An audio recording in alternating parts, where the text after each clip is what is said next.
That's definitely older than you again. Fuck is the video? Has he deleted his account? I don't know. I remember when Yeah. Minecraft was still in alpha. Oh yeah, same. That's when I initially bought it. I remember my ex was showing me it, so I'm like, I had no interest of it. I was like, eh. What? Get out of here, Sleepy. Why? Dude, we told you to leave. I'm sorry. I'm I sorry. had cooler things to play, okay? I think There it is was it nothing Skyrim out cooler then? than I think Minecraft. Skyrim was out then.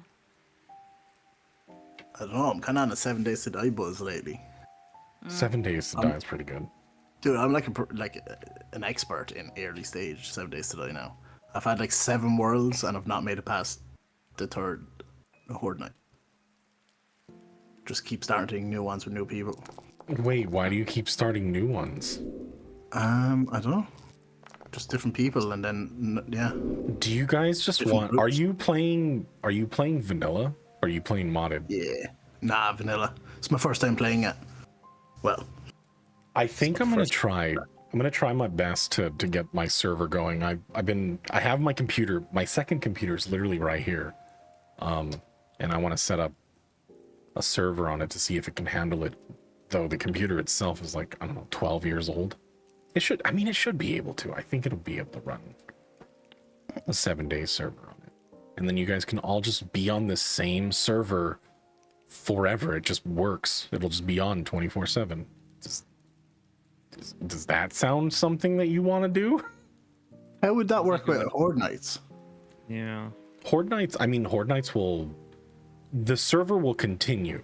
And also, I could always just make it so that the Horde Nights are more frequent. Playing on like 3-day Horde Nights, it's pretty good. Not gonna lie, it's pretty fun. But if you've got different people with different bases and shit, The how Horde would Nights that will all work? go to each. Yeah, there's Oh, do they? Horde Nights for each. Yeah. As long as there's enough distance between each base, they'll have individual Horde Nights. Interesting. But then Horde Night can only happen if someone's online, right? Yeah. Server will not tick unless people are on. Oh, wait, so if I'm not on for a week, I come back from Horde Night 1 and it's now like Horde Night 8. And I'm fucked. No, Yes. Nice. not really. Because if you have your own base, it'll be based on your game level. So the Horde Night won't be super intense. It's based on your And your somebody game stage. like a mile away will have a way harder one at the same time. Yeah. Oh, that's pretty cool. Yeah, unless you're with them. Like if you're with somebody with a real high game stage, then you're fucked. Yeah, you're gonna die. Well, that's pretty cool. Yeah.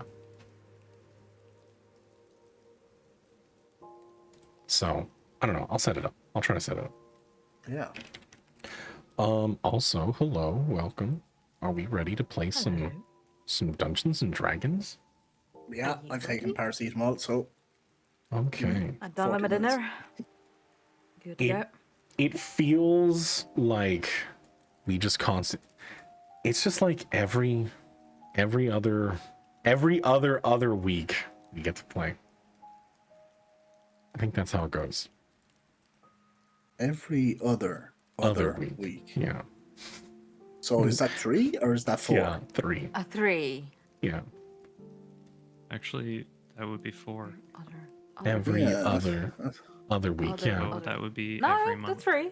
Every other. Actually, so I that's gotta go. 2. So And then oh god, well we'll pick up next week, everybody. a great session. Okay, Yeah, it was a good okay, one. let me just. Lovely. Can I explain this? Can I explain why I think it's what it is? Uh-huh. Sure. Okay, so if it's every other week, that's every 2 weeks. Mhm. So it's every other, that's every other 2 weeks. Which means it Actually, you know doubles, what? It doesn't just add 1. I was waiting. still But applies. now I'm actually thinking it's 3 now. No, it's definitely 3. It's definitely Yeah, every 3 weeks. I think it is. You yeah. know you are just shit stirring. It's I'm more definitely every 3 confused. weeks. Yeah, because like every The other only means adds skipping 1 it. more week. Yeah, exactly. Yeah, so 2 No. is Yeah. skipping 2. Yeah. That's not how the sentence works. Well, it is though. No, it's not. Yeah. I just gonna let explained you- it. You failed to explain it. I'm Maybe just you gonna let failed to make it. It's understand your it. it's your Roll language. for it. It's your stupid language. Go get it. D100. Yeah, D100 Yeah, to roll decide. these. High or low? Yeah. High or low? Yeah. This is how facts die. Whoever gets higher fucking Yeah, wins. whoever's higher is the correct No one. fucking now, dude. Beat that. Come on. Watch it, 73. Oh my god. Okay. Oh my god. Okay. Jesus. Every You know month, what? get fucked. That'll be your only correct roll today. Probably. Yeah. Surprised I got the one.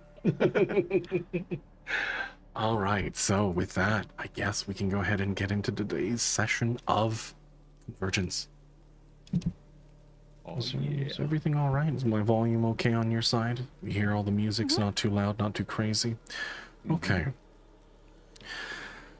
They all had something to bear, and each burden carried its own weight. Alpha had to say goodbye to Vic, trying to look at the positives. If Kalen drew closer to Basira, the god whose power Vic was created from, surely he could find a way to bring him back without the vitriol and thoughts of revenge he had harbored for so long. Alpha had been wary of this power, but he knew Kalen was going to see it through, regardless of his protest. So at least something positive could come. Meanwhile, Thamir struggled to grasp the concepts of the etheric flow. They tried so desperately to reconnect the bond of Canaan and Medea. The flow was overwhelming and almost impossible to manage, but they were trying. Wanting to continue, Poe suggested a break. No closer to understanding the flow, Thamir struggled in futility. Nuke had almost lost his life in the depths at the center of the island where the shard of Basira lay dormant. The god's animosity grew tangible and lashed out as Kalen's mind wandered. He no longer had a vision of his surroundings, only the space he and Datus shared. Datus offered to help.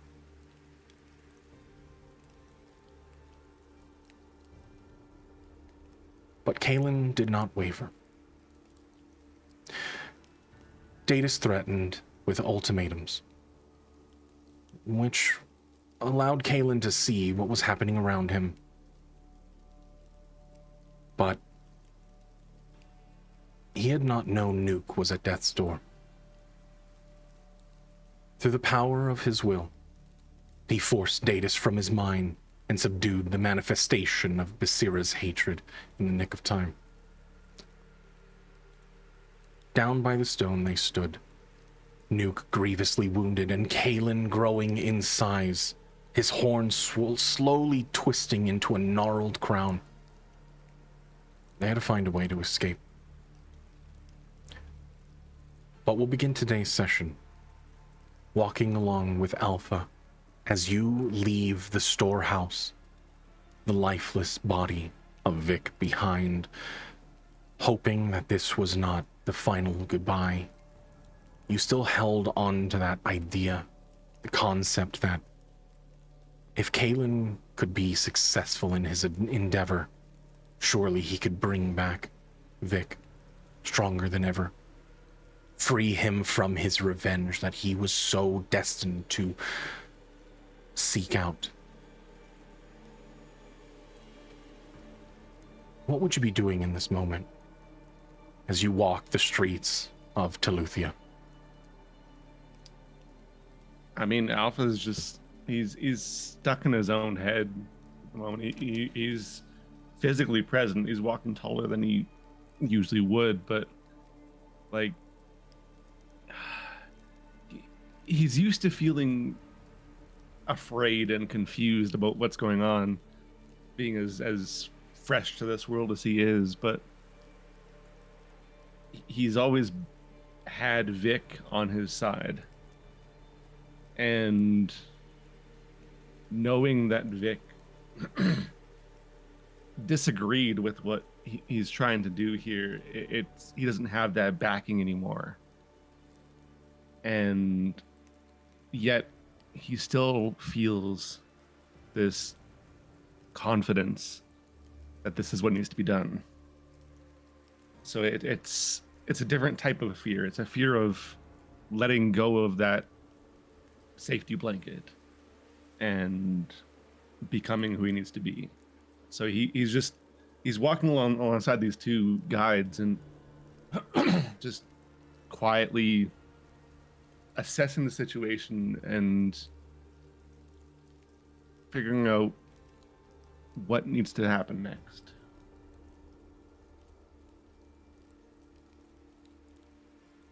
And from what I remember, I believe you said you were trying to head over to where Poe was, correct? Yes, I needed to find Poe. Okay. In that time, we turn to Thamir and Poe, sitting among the tent that houses the body of Medea, still breathing shallow. You're slumped to the ground. You don't actually remember when, but you can feel just pain racked across your body. Like hundreds of thousands of fire ants crawl across your skin.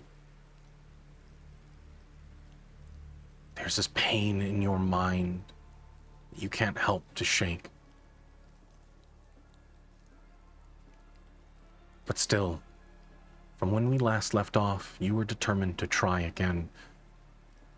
Not along the lines of the advice that Poe had suggested. He did recommend you at least take a break. He does turn to you. There's no point in rushing yourself if your body cannot handle it. And you don't have to keep pushing.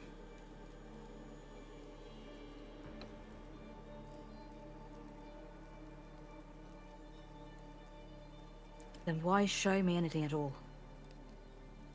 Why showing me that these links are almost severed? We're not showing you anything. You are simply roaming it yourself. This is your task. No one else's.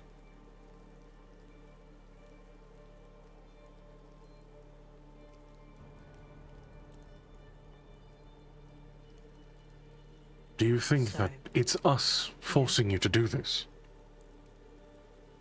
No. No, it's not. Just, I guess, a stubbornness wanting to do something right for once.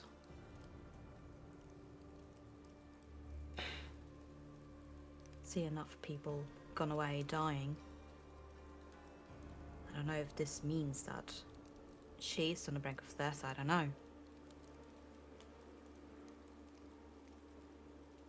But at least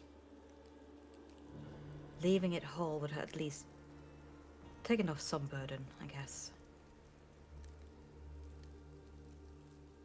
One less thing to think about.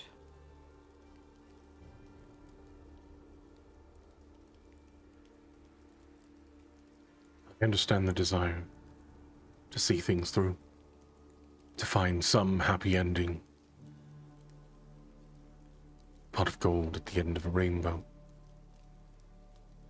Believe me, that's what most of my people here feel constantly. Knowing that we have foresight. We have centuries, millennia of history in our minds, yet no way of acting upon it. No way of changing things.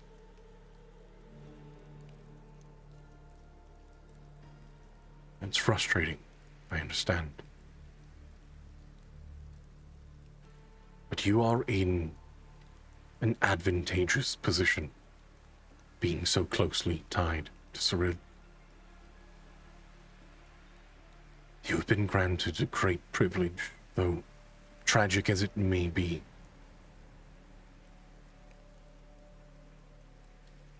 You will have chance to do good in this world.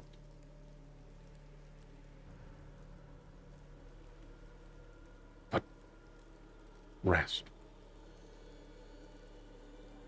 There's no point in pushing yourself to the brink.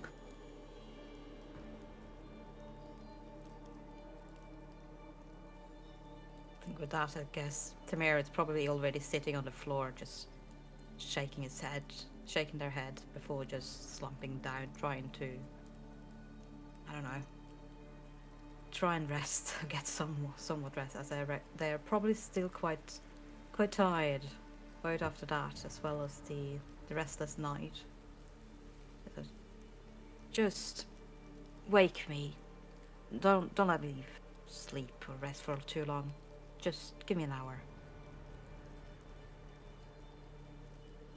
He gives you a nod and joins you on the floor, crossing his legs, arms in his robes, his eyes closed. You notice that the room itself, as you close your eyes, is filled with this faint wisp of colors swirling around. The threads now that bind everyone, every which way, visible in your waking moments, outside of the letheric flow that you can traverse.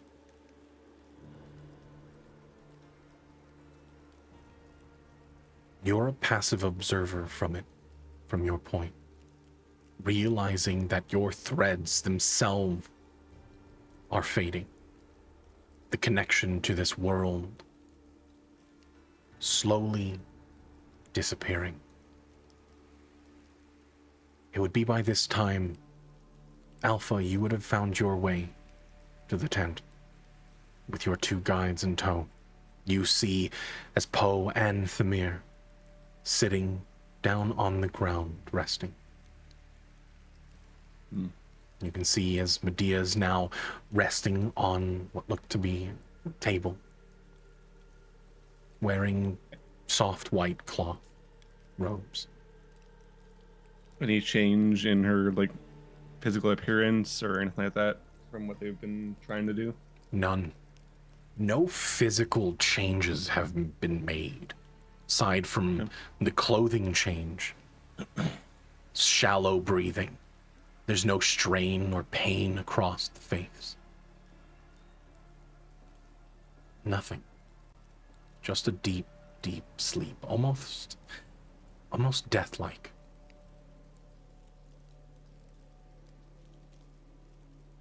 Alpha will start by just going over to Medea and kind of just placing a hand on her, like down by her feet, saying that we'll come back for you.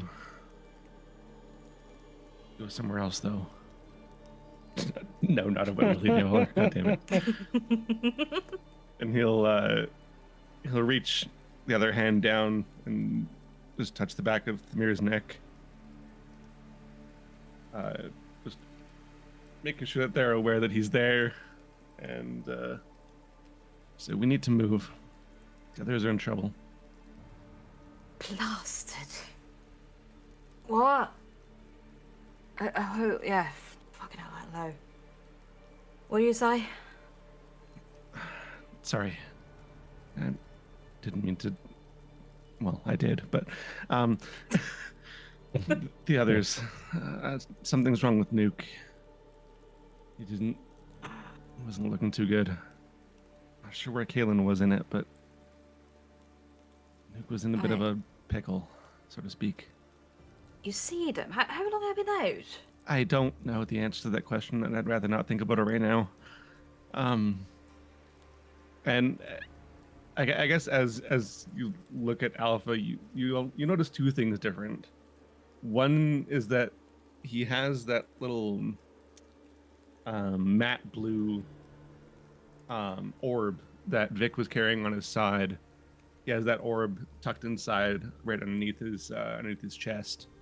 And he also has a javelin that he didn't have before, kind of stuck to his back. But I've done what I need to do. For now, Right. anyways. Sorry, I forgot the whole thing. I see it, well, I don't know if I could put it went well. Could have gone worse. Well, Yeah. I might not look it, but I can add you back. Are you all right? Right. I could have gotten another hour or two with beauty sleep, but sure, I've been worse.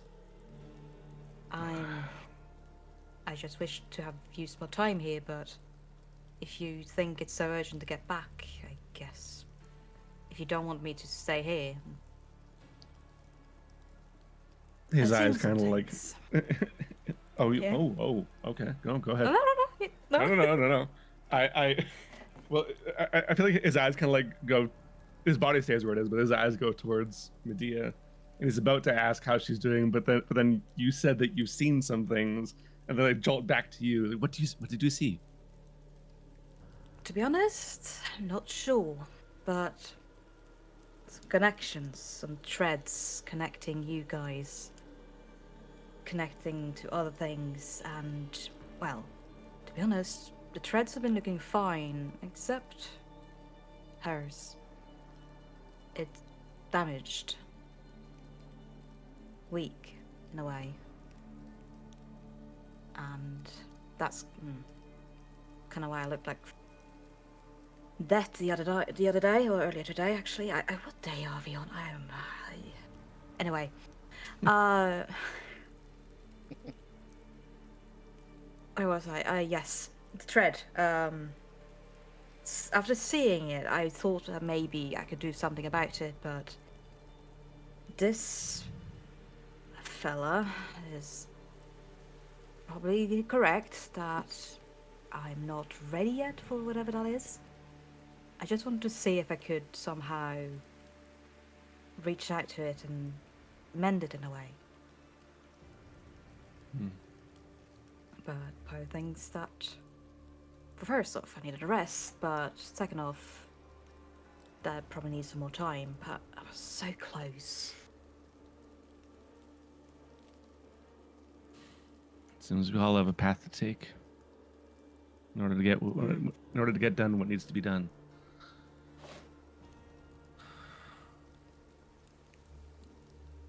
Is he asleep? Maybe. Well, we both were. Were you waking him? Or just me? Just meditating. Is there something right, I can he's do awake. for you? Not for me, but for Vic. I've done what you asked. I need you to do something that I ask. For him. His eyes Get open, him looking somewhere at you. safe. Get him to someone that can take care of him. Either, I don't know, get him to Esri and Haganath, maybe someone at the Progresses in Oxburn. But he needs to get somewhere safe. As you said before, he can't stay here. Somewhere that we can find him when we have the chance. When we're ready.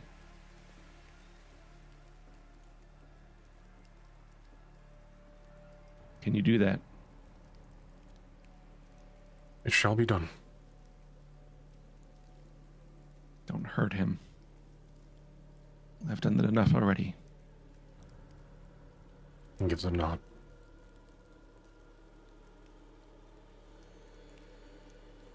Can you get us to our friends? Do you know where they are?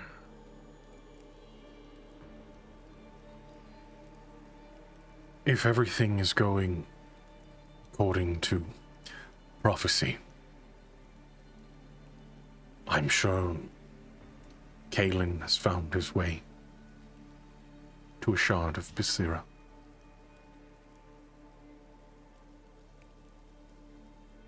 Alpha kind of gets a flashback in his head of Oxburn. Is that a good thing or a bad thing? The prophecy ends before the answer is given. Of course it does.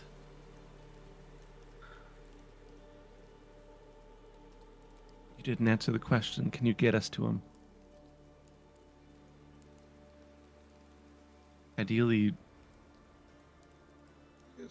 safely, kind of looking at the mirror. With that, he wordlessly, or at least no motion is made as you say that. The two guards walk in as they flank either side of you. Are you sure you wouldn't like to rest first? He looks over at the mirror. Alpha's also just looking at the mirror.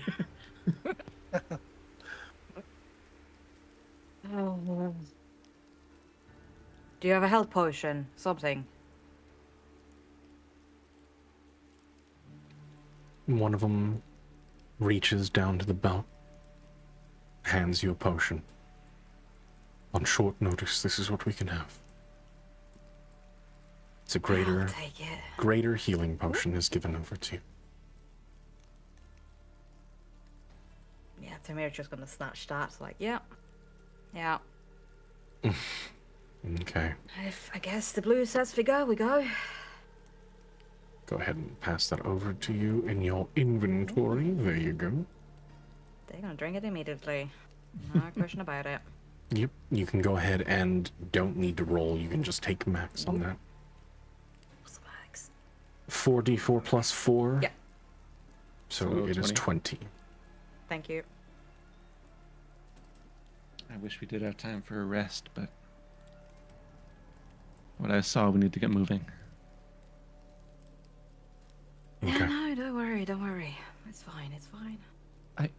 Speaking of, the mirror makes a good point. Do you know why I could, how I was, what did I see? What? I don't know how to explain it. I got this kind of vision. A couple of them actually. One of them was of Nuke. He was, well, he wasn't well. The other was of something in Oxborin attacking the Progressus. It looked like a lot like Kalen, but a lot bigger. How am I seeing these things? That means the seal that Cyril had placed upon Basira during the time, in the beginning of Zeus and Valoria, is breaking.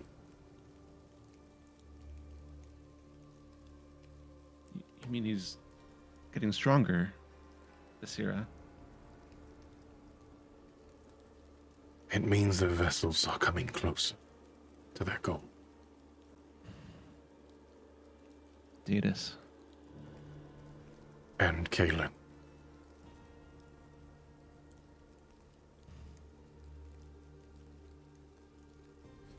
Is Kalen getting is Kalen getting stronger a bad thing? Is it fueling Basira?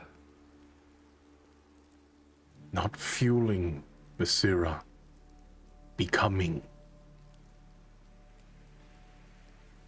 And that is something that hasn't been decided yet when dealing with gods. It is dependent on how strong his will is, his ability to keep himself in this moment.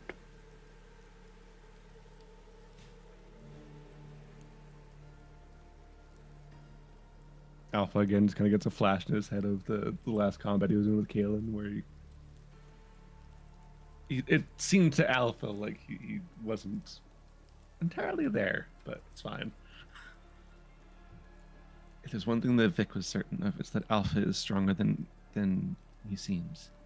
No, it's that Kalen is stronger than he seems. I like the confidence.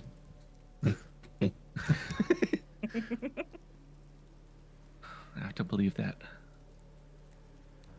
I hope you're right. Both of you give me an insight check. Oh no. I'm gonna do that with advantage because Tamir is still sleepy. Great. Inside. That checks. 2 18s. Okay.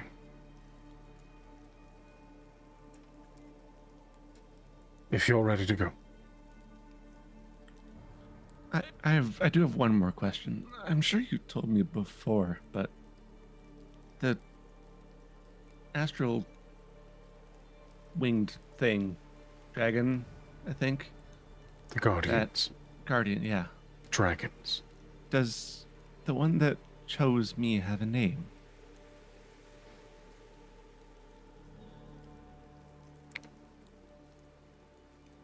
Being beings of such nature, they most likely don't have names, no.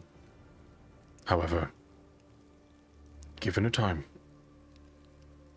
I'm sure you could choose one. That's what you so choose.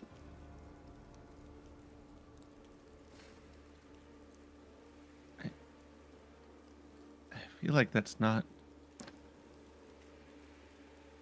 The thing, That's almost rude, isn't it? To give someone a name after they've chosen you as their person? the problem is that they're not so much choosing you. It's more you are them. There is no choice to be made.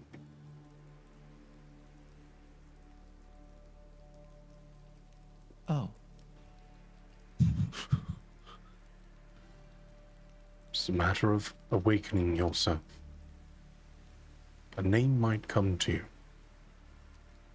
But until then, Right. It's not foreboding at all. Should we go? Yeah, ready as I can be. Good.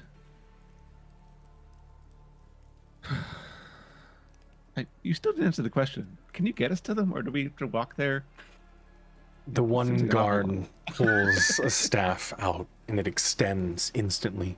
You watch as it wraps itself, turning into a full-length staff as you watch the entirety of the room start to glow as a sigil starts to form under your feet. I assume we stand here. As you ask that question, In a quick boy. flash, Oh boy. Thamir, you find yourself among once again, that letheric flow. You can feel your form, though, now still holding on to your corporeal form. It is unmistakable that everything, this place that tethers you from one to another, everything, you can feel the connection. As you are transported, your feet hit the ground, standing in front of a door, or at least this giant vault door built into the side of a mountain. It hangs open.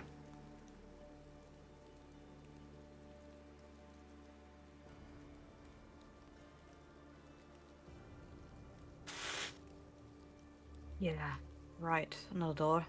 Do you need another 10 minutes to figure out if you want to go in, or should we just go in? I think we just go in here, right? That should Lovely. be the right answer. Yeah. Okay. Tamir is so sassy. Remember that Have they one been time anything else? just standing by a door for 20 minutes just wondering what's about to happen? No problem. Yeah. No big deal. Yep, that tracks. Yep. All right. So, you don't waste time and you start to descend the path as it wraps around. Do we call out for them, or is this a quiet thing? I repeat, do you need another 10 minutes to figure this out? No, Did you I see? just Okay, let me ask. You saw them. yeah, Just them, right? just Well, only Nuke. Okay, lovely. Tamira's going to start shouting for Nuke. Nuke! You start to head down. You can hear your voice echoing off the hewn stone walls. It wraps around and descends, constantly going further and further down. We'll go ahead and turn our focus over to Nuke and Kaylin. Nuke, your body stings. The pain is unbearable. I will say in this moment, you have at least 1 point of exhaustion, as you have been sapped of all your energy and revived multiple times over the course of the last few seconds. You're just trying to recover, standing next to a larger bodied Kaylin. He wasn't that tall before, however, you notice that his horns starting to extend. You can see the ashen horns now growing at the tips, a faint white, almost bleach bone color. His wingspan now outstretched, though it is curled in from his back. His face, or at least the arms, you can see there's just a striation of muscle. Everything about Kaylin looks different from what you remembered just moments ago. Being down in this chamber, standing among this monolith, this gray stone that stands broken, the bluish veins, and still you can see the silhouette of the giant half skull with flesh still upon the bone. But you're alive.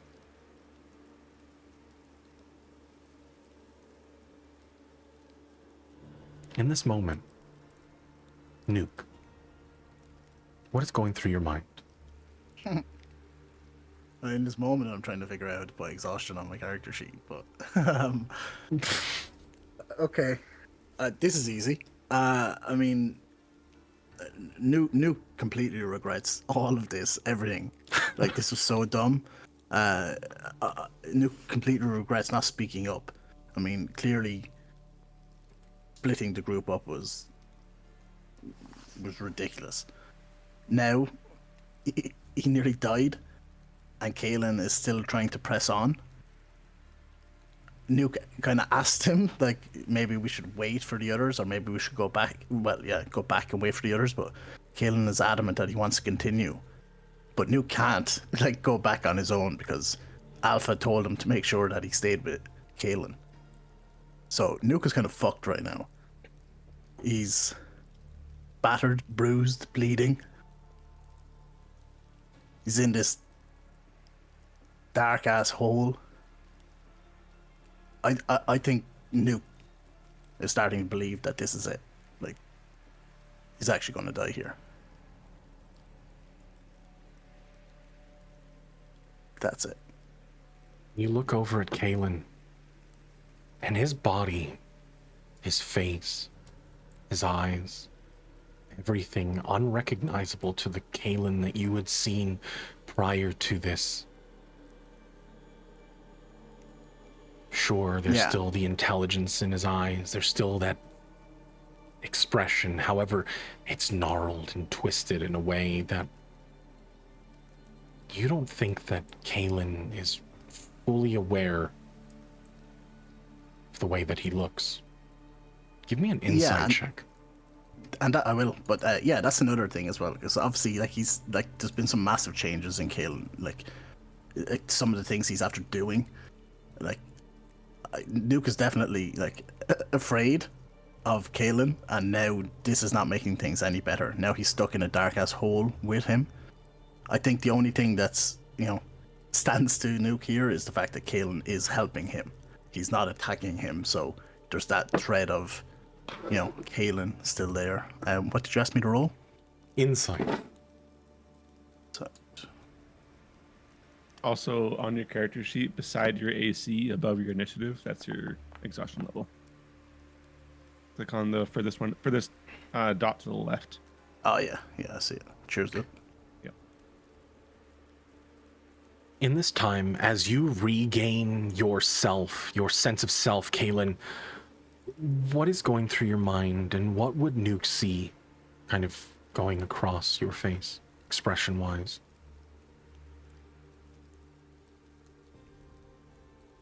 I mean, I guess. Do I notice the physical changes at all? In this brief moment, actually being able to relax, you do look down, you notice that your hands are larger. Your skin more taut, tight. Even your movement is slightly a little bit more sluggish. Just not used to just the size of your body.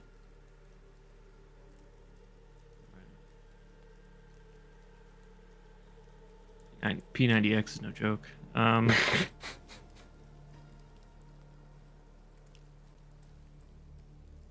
boy. So, Kalen would be thinking about, like, once he looks down, it would sort of hit him that there's this level of uncertainty that he desperately wants to change, like, the most likely outcome. But it seems like the process is changing him. And there's obviously a sense of worry as to, like, will I be able to follow through? Will I be strong enough? But also a reaffirmed determination.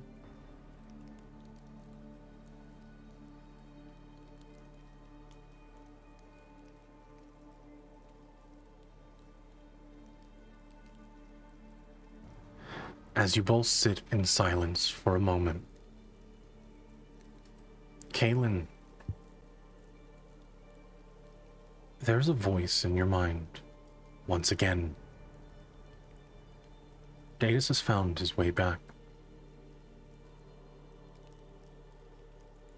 You are immediately aware of his presence, and even then, you search your mind and you can tell exactly where he is, as though you are standing right next to him.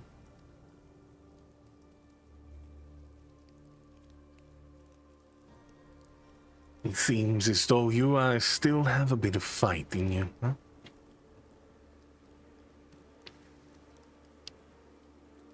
Good on you. You protected your friend.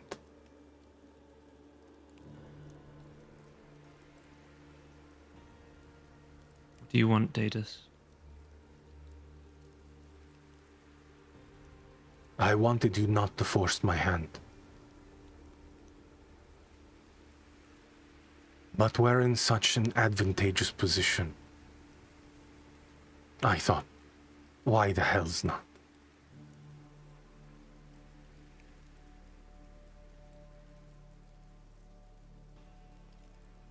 We could have from my perspective, you forced mine. We could have worked together. We could have taken precautions. You see,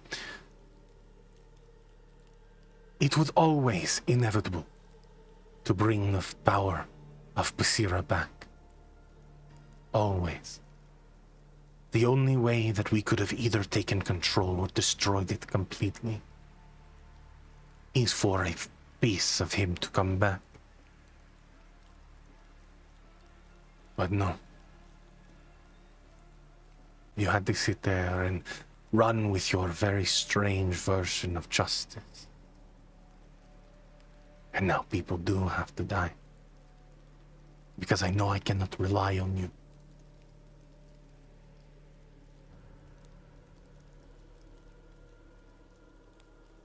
Give me a charisma saving throw.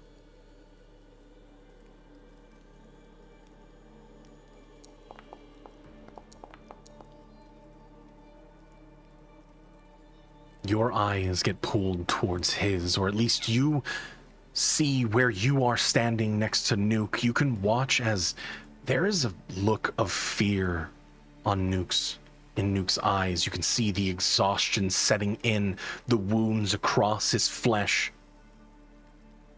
He is on death's door. You realize that had you been a little later, and if things could have not gone the way that you wanted them, it could have been a grim reality.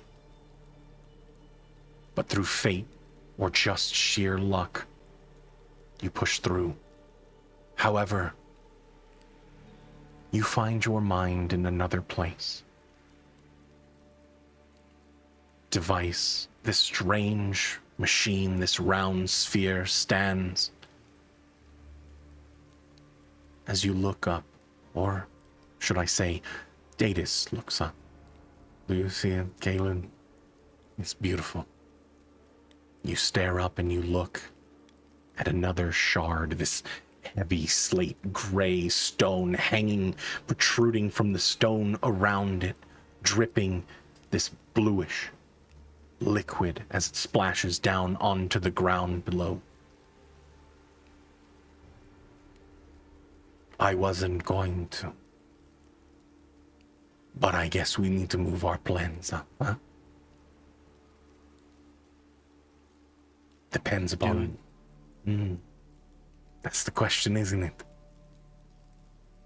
You see, we need to reclaim every stone around, every fragment that broke away from Basira, at least enough to fill our chalices, just to the brim.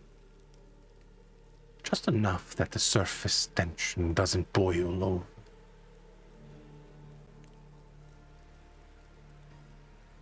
Which means we need to reclaim it.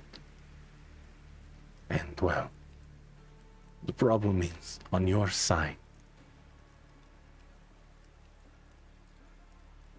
you don't have anything to help you along the way. I hope that sense of justice and tenacity you have is enough to carry you on. You watch as he walks over towards the spherical device. You recognize it.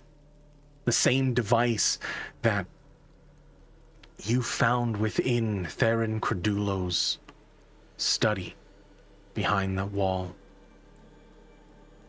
You see, there are people in this world far smarter than I that found something they shouldn't have. They were tapping into powers and utilizing things that they should not have. The architect, so gracious as he was, told me everything I needed to know. I was able to use these devices. All of the things, the horrendous tools of war these people have used over the centuries. The Ebon Guard. Theron's device that allows him to see further into the ethos, not realizing that he is tapping into a power that he had no idea how to control. A little bit of reverse engineering with some very smart people along the way allows me to harness this power without giving up too much of myself. However, you stand there as well. When I activate one, they all go. And you see, there had been a moment not too long ago. An individual, an honest bystander, found their way to a place deep over in Oxbrun. Have you heard of it? Of course. They found their way to the Arcane and Progresses. They found that book that I wanted you to find. And, well, when an unworthy vessel decides to tap into something that was meant for us. An incomplete version of what we ought to become. Reach out. Focus your energy and you'll see what I am talking about.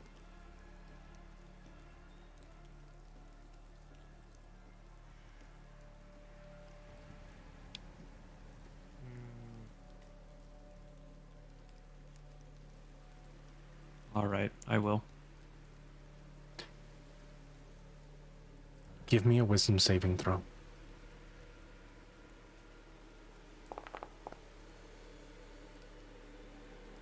You maintain that connection. You feel the energy swirling through you.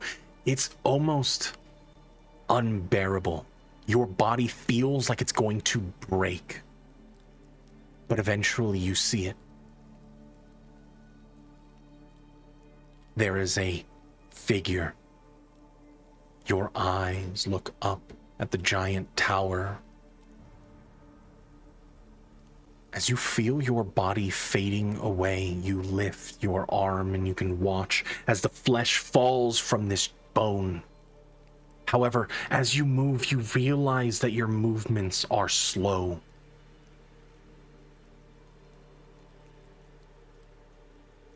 You watch as your body decays, looking up at the tower of Arcan and Begressus.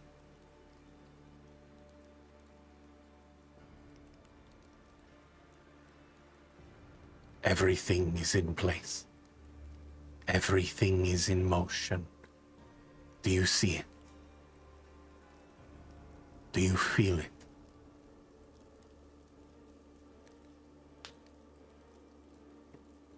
I feel that you've lost your way, Datus. You say you've got a machine to help with resisting Basira's influence, but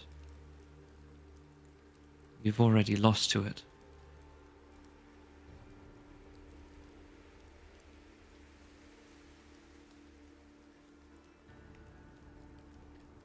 You should have stayed with the Hag for a few more decades. It might have done you some good. Too bad Kanon had a different objective for you. Different plan. And that's unfortunate. You could have done with a little bit less naivety.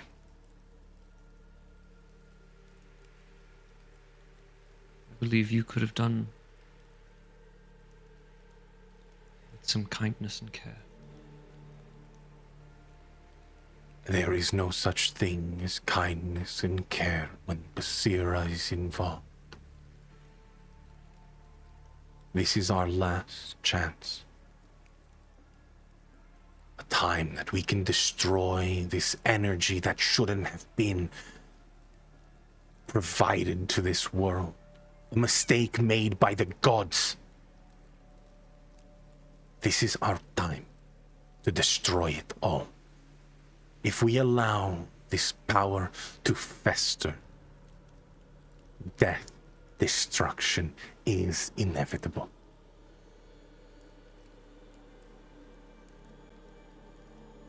I will hold on to hope. I know there's no convincing you that there's still any remaining, but I hope for you as well. And, by the way, surface tension doesn't boil off. Scientifically, it makes no sense. Not boiling off when the surface tension, when the chalice gets too full, eventually it runs down the side because it can't handle it anymore. Simply what I was saying. You fill it up to the point where it could no longer hold its contents. Past its rim.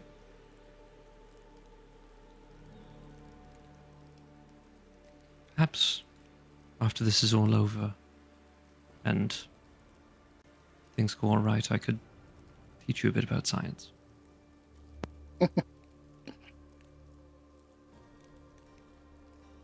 You don't hear a laugh or a scoff in his voice.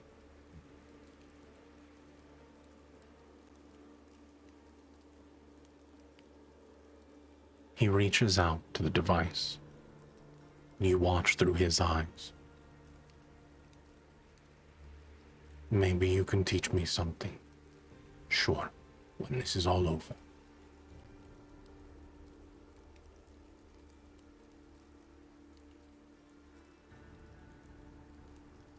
But now's not the time. As he turns the device on, you feel a surge of energy coursing through your body.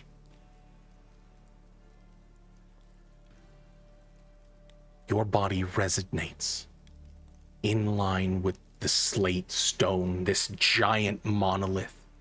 Nuke, you watch as all of the veins now starting to crack, and you can hear a rumble going through. Kaylin, you watch in this moment. The stone starts to melt, not the one in front of you, but the one in front of Datus, his hand outstretched as he starts to absorb the energy. You can feel the ground rumble from where you are. The planet shakes, contorts, as all of you now start to feel the shake.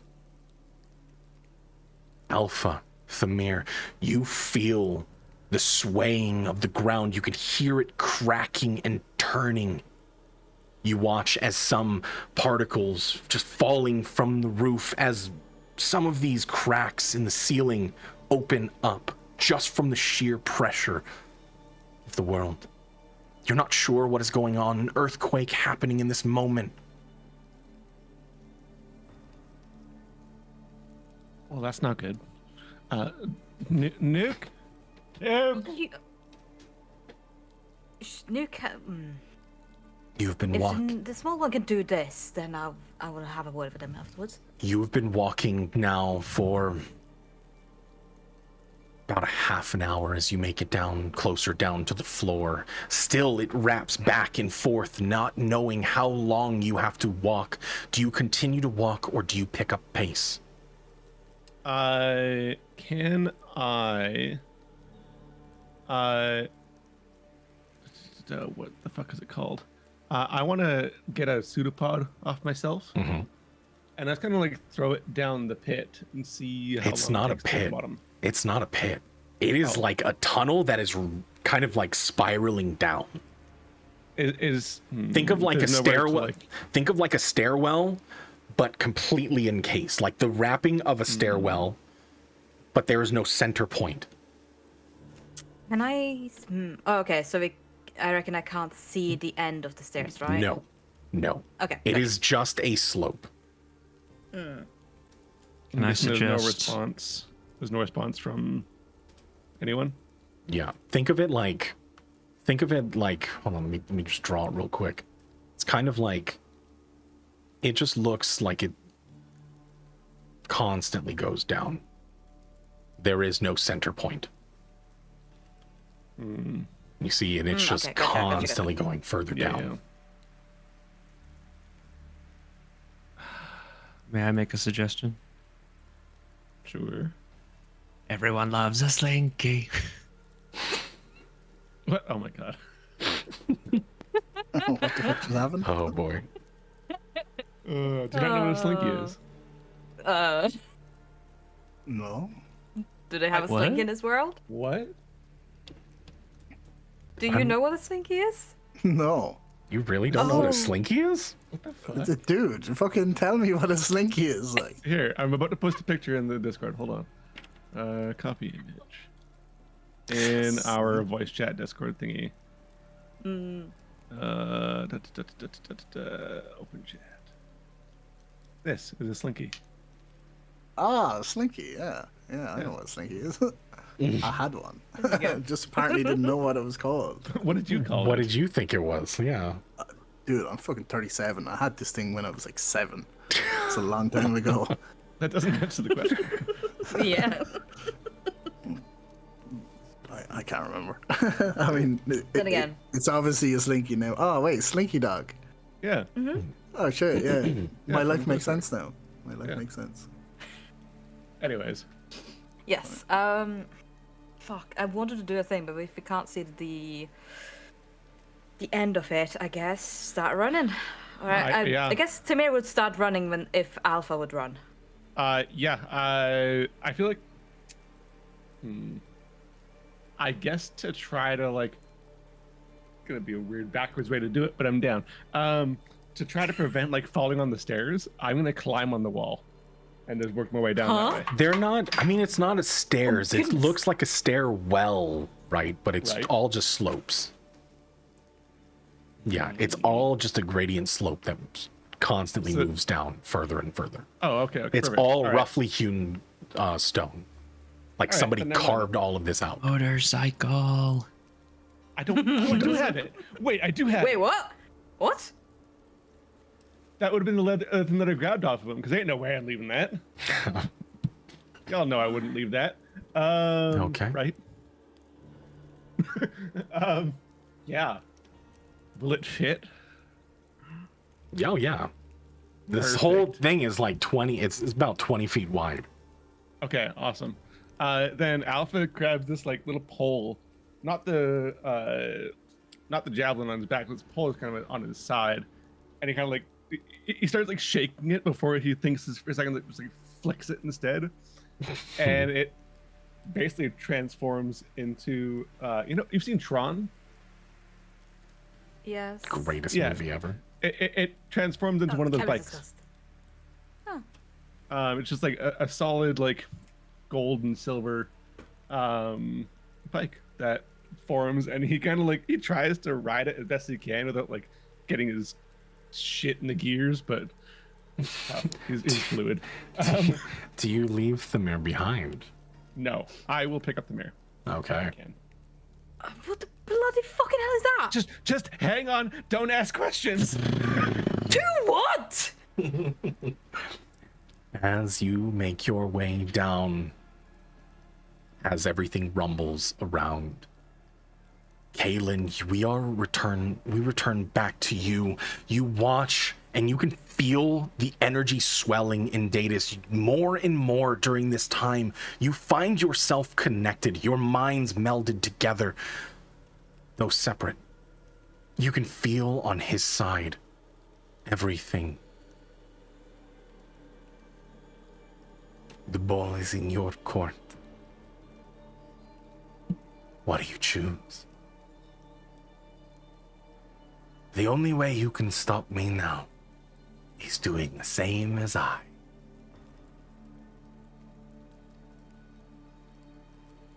Can I insight check that? Go ahead.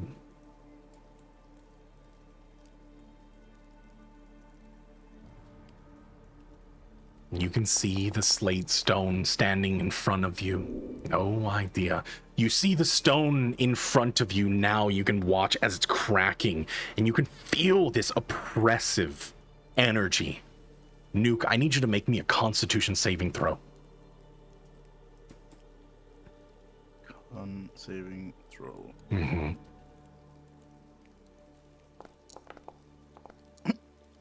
You fall to your knees. It's hard to breathe.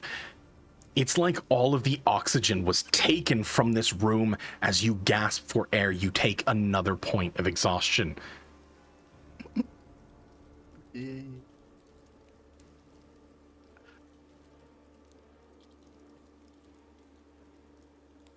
Soon my power will grow. And unfortunately, there are casualties. Pernios is going to suffer, yes, but only temporary.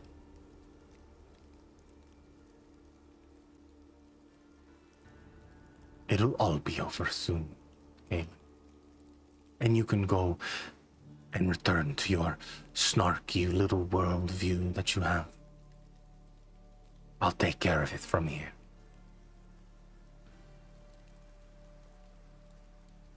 Kaylin, I need you to make a wisdom saving throw.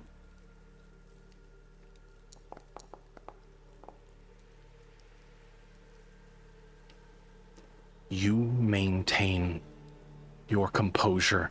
However, you can feel this rush of energy. You know it's not afflicting your body,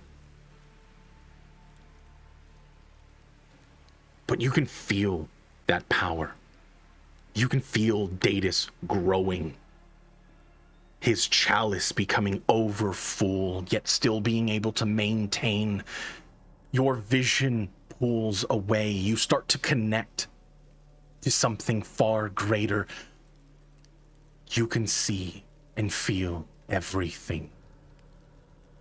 The people of Zeals. You watch as buildings fall in Pernios. You watch as everything starts to fall into chaos. Huge seismic activity causes the ground to break, shift, people falling into chasms that just open up in an instant. Everything is in complete chaos. You watch. You said I can. Mm-hmm. No, go ahead. You watch more as the deserts, the dunes that surround Pernios now starting to shift and move. You're watching as several of these giant worms moving away from the epicenter of this quake. Giant sandstorms start to push outward towards the surrounding area. Go ahead. You said I can feel like everybody. Mm-hmm. Is anyone with Datus? Yes. There are people standing around. All of them now doing the same thing as Nuke. Standing around, some down on their knees, not being able to breathe. You can see pain across their faces. Is there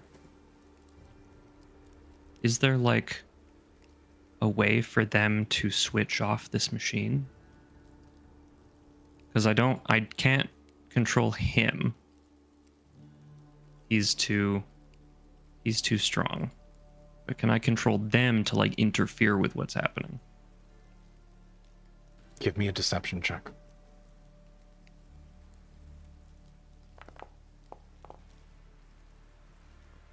Yep, that about checks.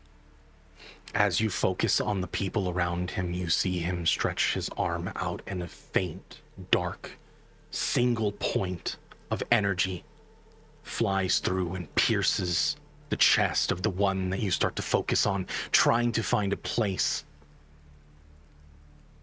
I will kill everyone in this room if need be. Kaelin, don't fuck with me.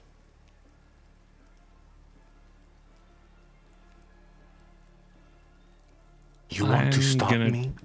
You have to do it yourself. Is there a machine near here? Yours? No. There is no machine. You have the stone in front of you. You can hear it and you can feel it resonating with your body.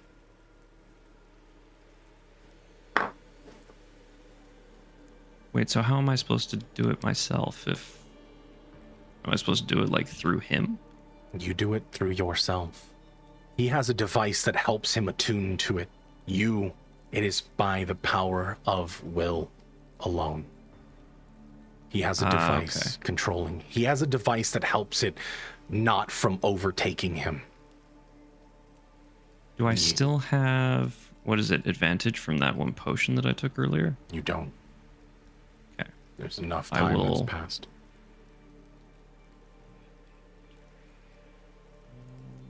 I will...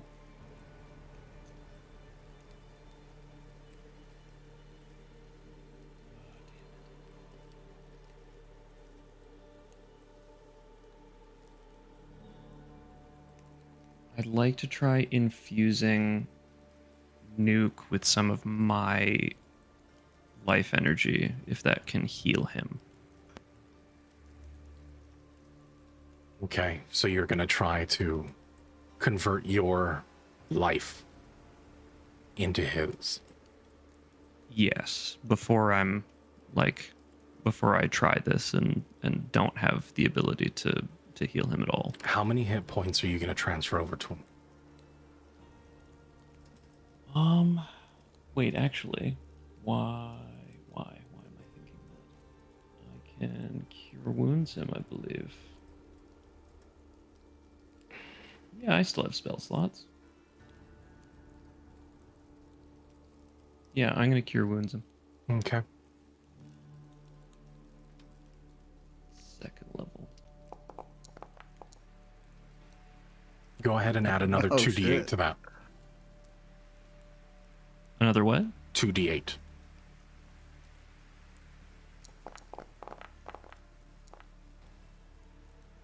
$20 total. Okay, so go ahead and heal yourself with that nuke. An extra 9. Hell yeah.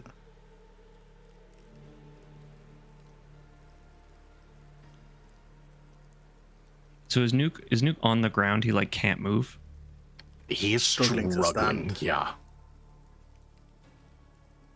And breathe. He's constantly Nuke. choking and coughing up, trying to inhale, but it's ragged and it hurts. Sounds painful. Nuke, I'm sorry. I'm going to try my best to stop him. If you have an opportunity, I need you to get out and go to the others. I might need their help.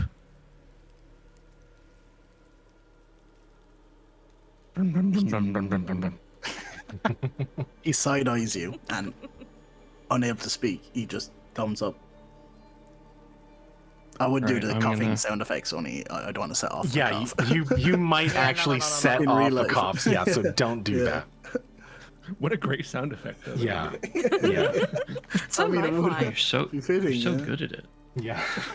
It's like you actually sound have like you're one. dying.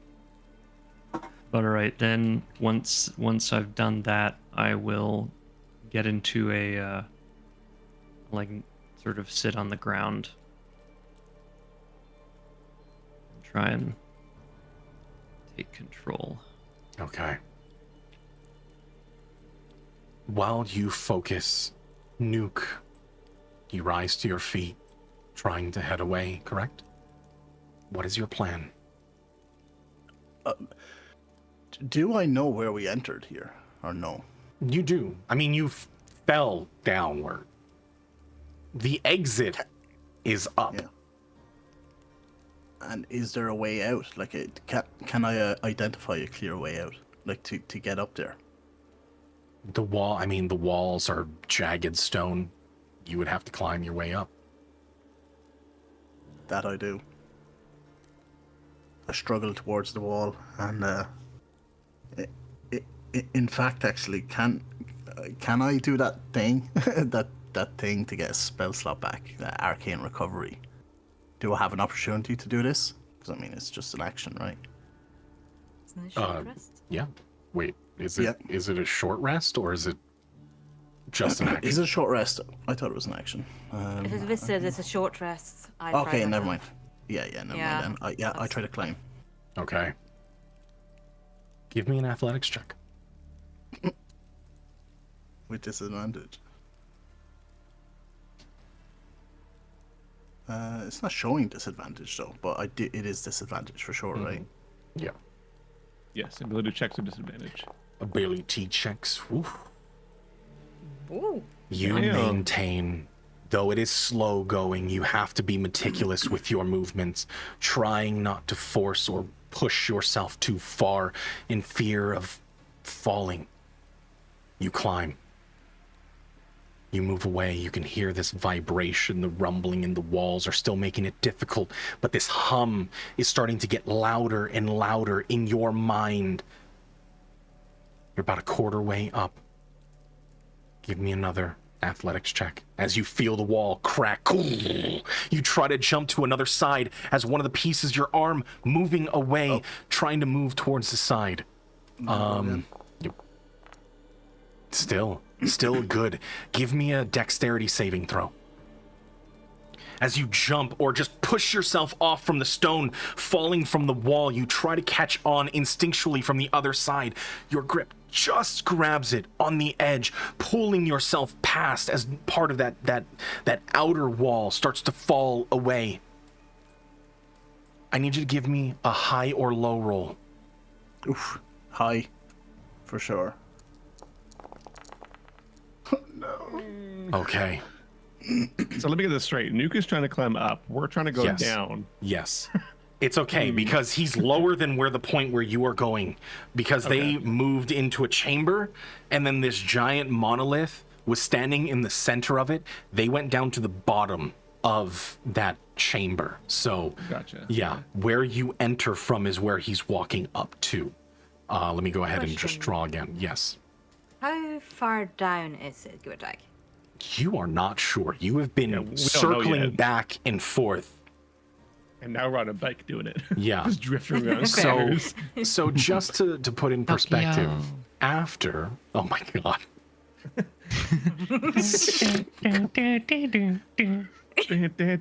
so let's just say, after a point, it evens out. They go into a chamber right here. It goes on further, and then it drops down, and there is a giant stone, kind of like a dookie, hanging out of it. Nice. You see what I'm saying? You guys are Alright. coming this way, Okay. Nice. and That's doable. they're going that way. Gotcha. Okay. And there's a giant half face right here, just kind of embedded in the stone. Cool. Yeah. With gnarled horns everywhere. Either way, as you double back, you're still trying to get climbing up this place, Nuke. You eventually, I mean, you know that you've been climbing for a while, and you should be at the level.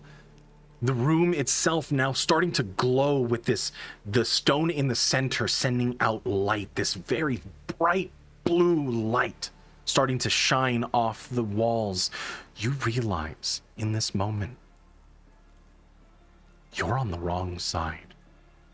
As you are climbing on the opposite side, you have to move and shuffle along the wall. I need you to make an athletics check.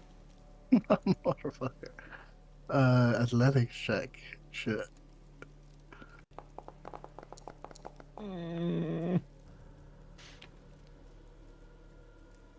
As you make your way about halfway around, trying to get back to the platform that overlooked this giant cavern opening,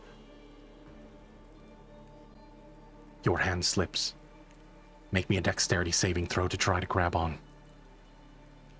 I'm frantically trying to grab onto any ledge at all. You're reaching, grabbing out. You can feel the stones pulling from your hand as you finally grab, but as you start to plummet. With that, we'll go ahead and head back over to Alpha Thamir. Both of you now heading further and further down the ground, making it difficult. You can feel some of the stone breaking. It's hard to control this, but your body now determined to push forward. Alpha, you eventually see it starts to even out as now there is a track in the ground, a door on the very end. The air in this area, oppressive. It's coming close. You realize that you are at the bottom of this tunnel, finally making it there. The door hanging open, both levers on either side pulled. You can see a very bright blue light. You can feel a pain in your chest. Give me a Constitution saving throw. Oh, okay. Constitution saving throw. Me as well, or on the alpha? Just Alpha. Oh boy. That wavered. You Yeah. you feel almost you lose control and you almost wipe out. You almost eat shit, but you maintain. However, in that instant, you look down at your chest, the two small orbs with the two smaller ones circling around. You watch as another one starts to appear. A third moon starts to orbit the 2 planets in your chest.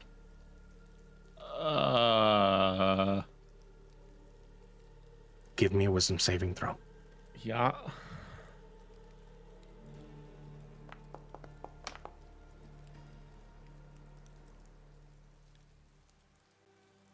You notice in this moment that a connection is slightly severed. And you can feel a it. connection. A connection. You realize in this moment that the barrier that had been steadfast in its protection around these giant basaride stones, these monoliths that have been dotted across the area. The power of Surreal has finally shattered and once more returns to its moon form. No longer being bound by this, you feel this pressure send waves through the chamber as you send your bike forward, the mirror in tow, heading further on in. We'll go ahead and return to Kaylin as you now focus. What are you doing? Okay. This is all happening all at once, so we're trying to get everybody. Yeah. Kaylin, Yeah. what are you doing? Can I quickly say before Sure. we go to Kaylin? I feel like once this shit starts to happen, I will start to like slow the bike down to put it away. Now that we see the door that's open, levers are pulled, and the shit starts to feel weird, I will slow down and just tell the mirror, we're almost there. Something's not right. And that's it. Go with that. Okay. Kaylin, you're crisscross applesauce by this giant stone before you. You focus on the energy. You can feel the resonance between you. You can feel it vibrating through your bones. You can feel the energy ready to be pulled into your body, an empty vessel waiting for content.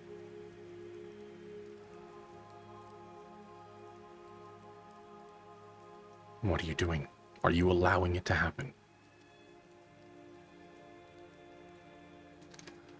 I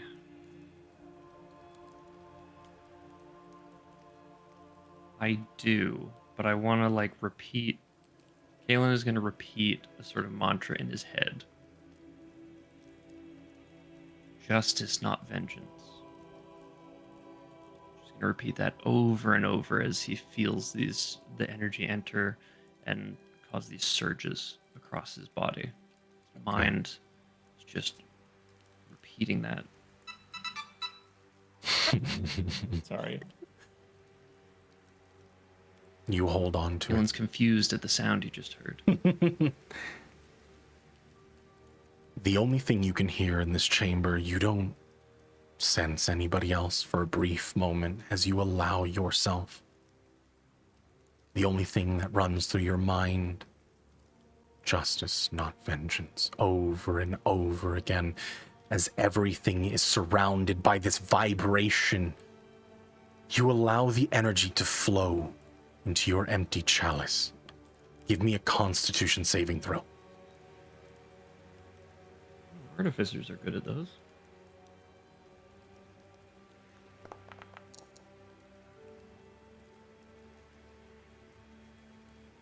Your body feels like it's going to rip apart. You can feel every bone starting to shift and move and replace itself. It feels like it breaks 1,000 times a second as your body instantly starts to increase in size. You can feel the horns on your head get heavier as they twist and gnarl around, the crown growing bigger. You can feel the stone in front of you melt away, the energy being pulled into your vessel.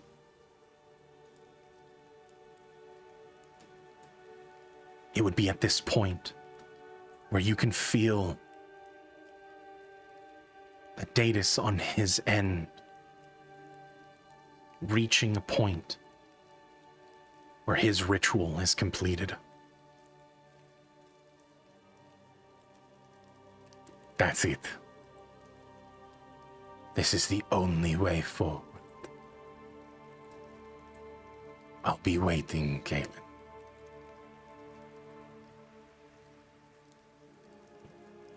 Give me another Constitution saving throw.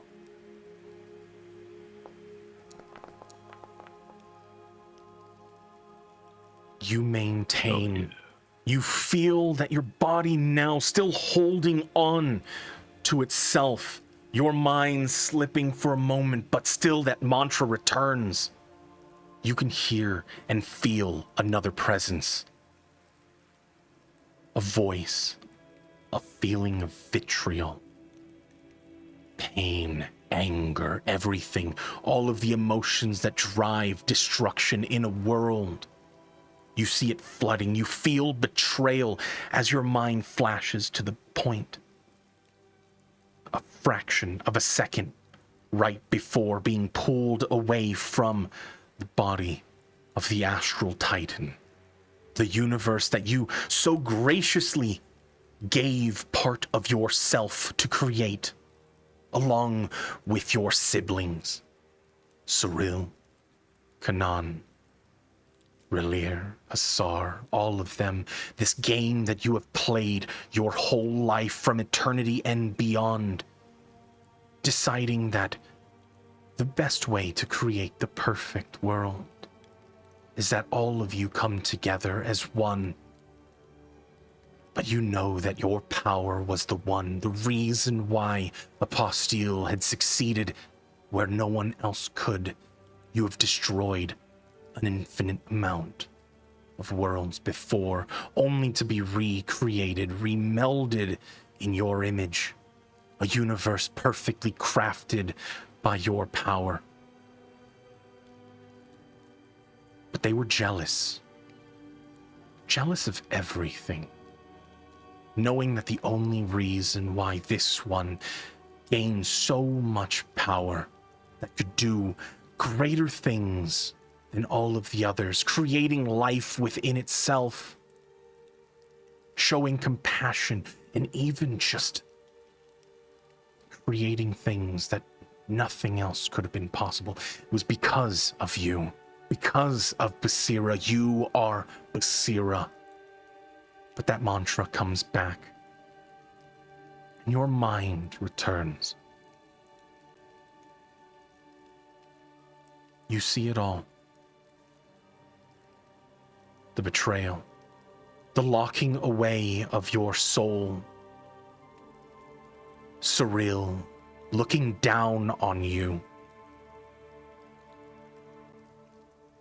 as you were sealed away. The world, Zeus, Valoria, the surrounding planets, even Tenebrous Station, not Tenebrous Station, all created to contain you.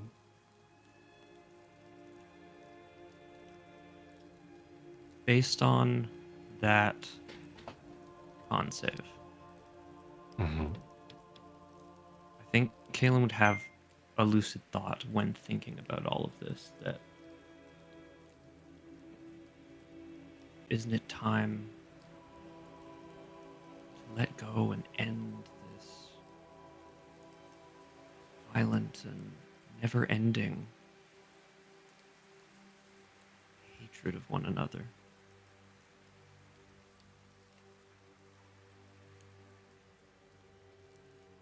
What is past is past.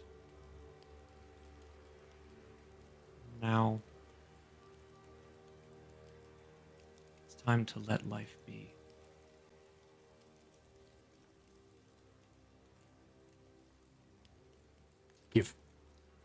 Oh, you were saying? Continue. Nope, that was it. Give me a charisma saving throw.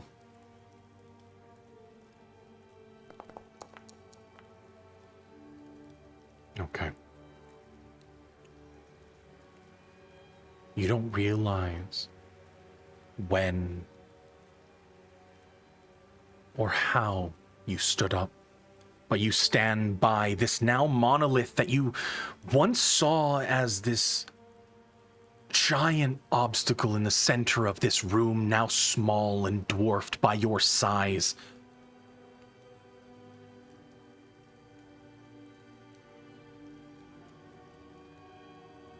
You still focus and hold on to that image, trying to forgive, knowing that you were sealed away by Cyril for so long, a millennia detached from your creation.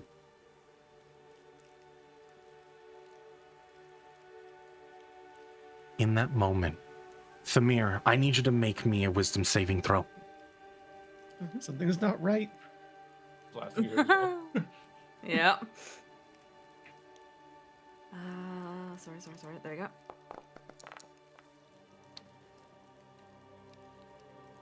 Don't know what he's talking about. To wisdom. Oh, man. You find yourself in between the realms.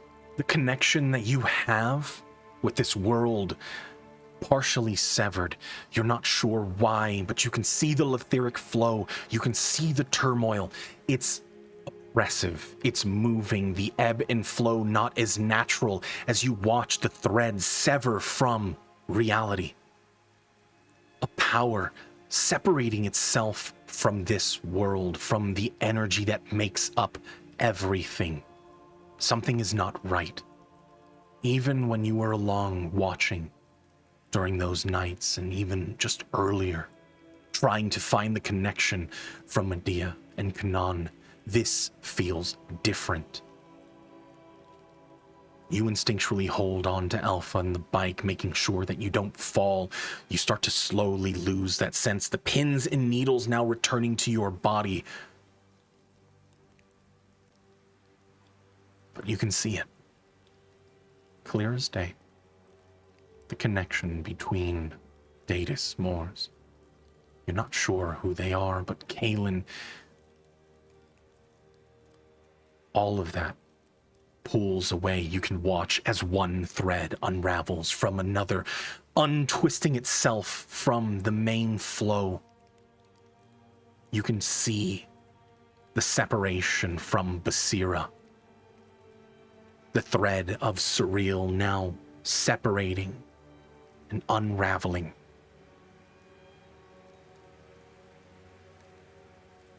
What do you do, or what do you try to do? What are you trying to... What would you try in this moment?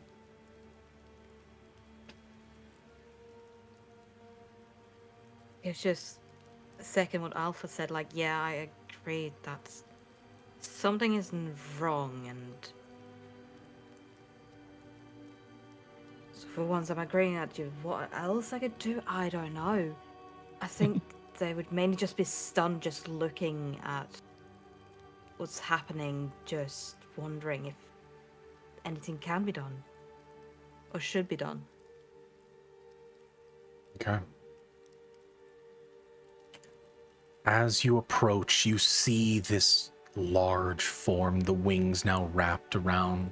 You can only see the back of a creature as you walk through the chamber. You can still feel the ground rumbling. The horns gnarled, and you can see them scraping and scratching into the sides of the walls, sending rubble and stone falling, crashing from above you.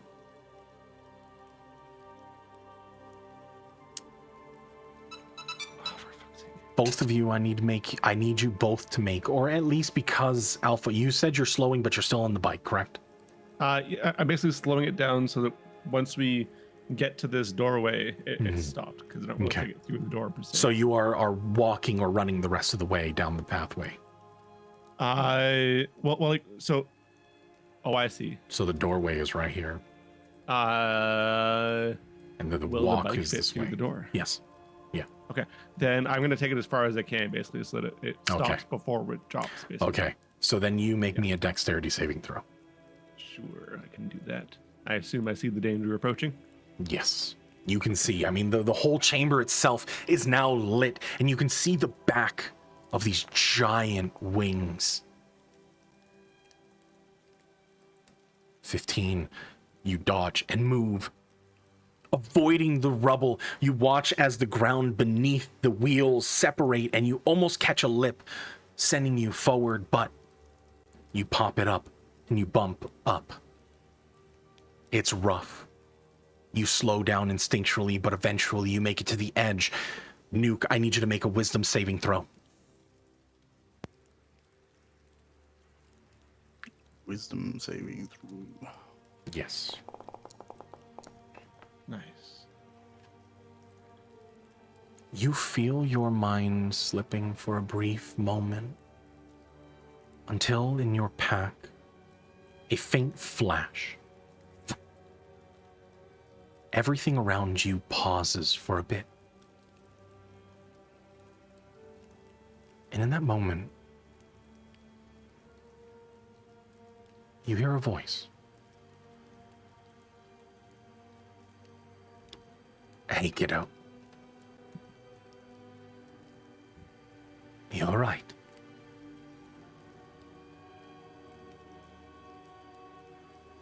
The Do I sound- recognize the voice? Absolutely. It is a voice you haven't heard in years. Brings you back to your childhood instantly. Sound of your father's voice. I knew it. Mm-hmm.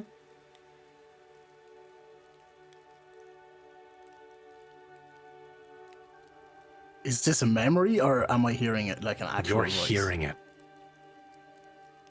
You can still see yourself falling off the wall, but it seems in slow motion.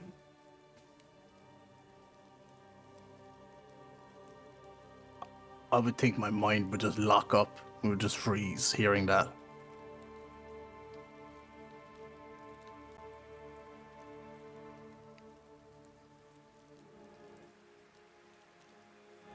Are you stuck? You're right.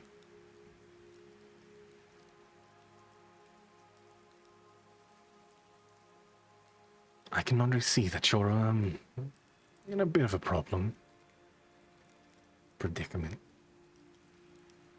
But you kept the tone. That's pretty good.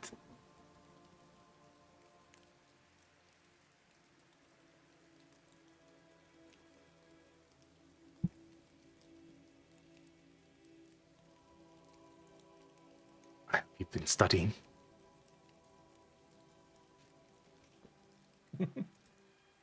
I mean, everything was like tunnel vision as it was. I was exhausted, arms and legs like lead climbing along the wall. But that was tunnel vision. I guess now, like falling and hearing this, it's like that tunnel vision is a pinpoint. It's almost a paralysis of my mind. A disbelief.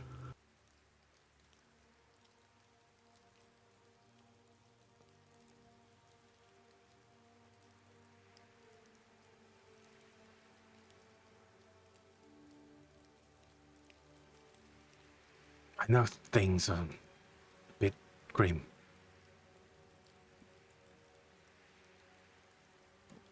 But I know you can get through this.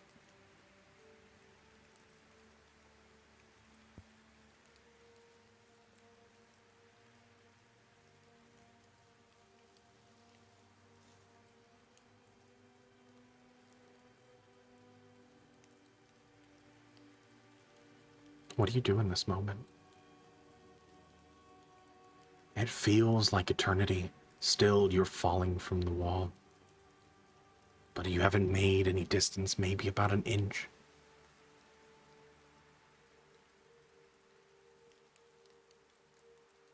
I would closing my eyes and just pressing them together, like thinking I'm losing my mind.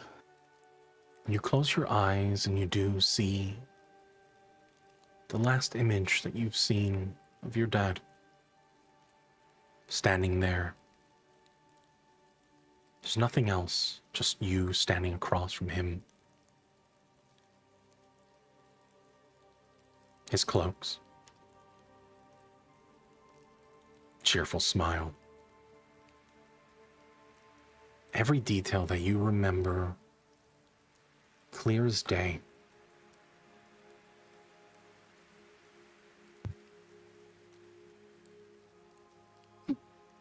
Dad? That's my boy. So, seems like you found your way off.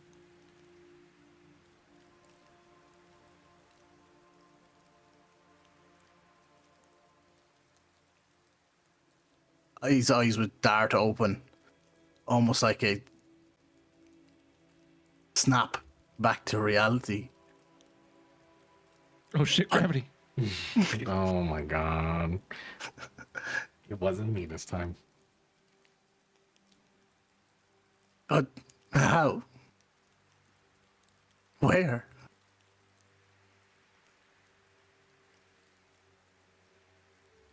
Well, it's a long story, but let's just say I put a bit of my soul into this book, which I'm very thankful that you carried it around this whole time.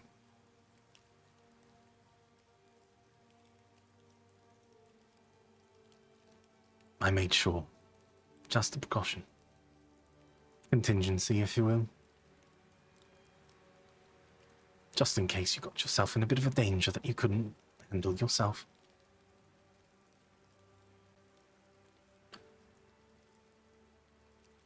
Which, the fact that you can't handle it yourself means that you haven't been studying, have you?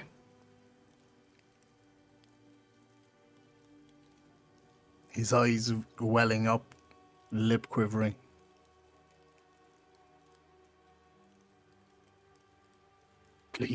Please help.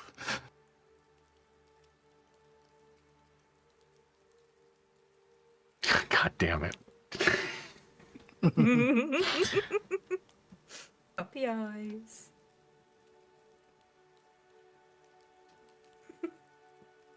I'm sorry. I'm sorry. Nothing to be sorry about. You're a bright boy.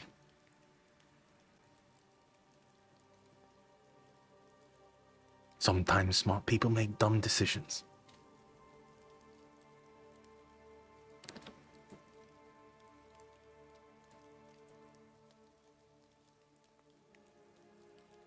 And with that, he smiles.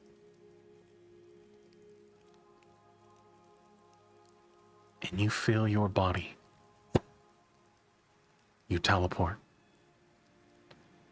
In that moment, as Alpha, your bike moving forward, in the center of this cavern that's about 15 feet wide, you watch as instantly Nuke is just standing there. Whoa. Yeah, you just stop yourself right before. Foot digs into the ground. There's just like Viralium everywhere as it sprays. Yeah. What? Nuke? Nuke, you're holding the book in your arms. Are you okay? You good? You look but better than I saw kind of you before.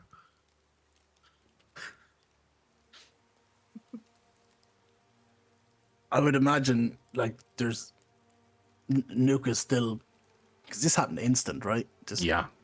There's a bit of like shell shock in the moment. Like you just went from falling and like trapped in your mind for 10 minutes, and you are now standing there with the book, the tome that you've carried around with you since Tenebrae Station. You look at it, at the grimoire itself, the cover, the leather-bound top of it has changed now.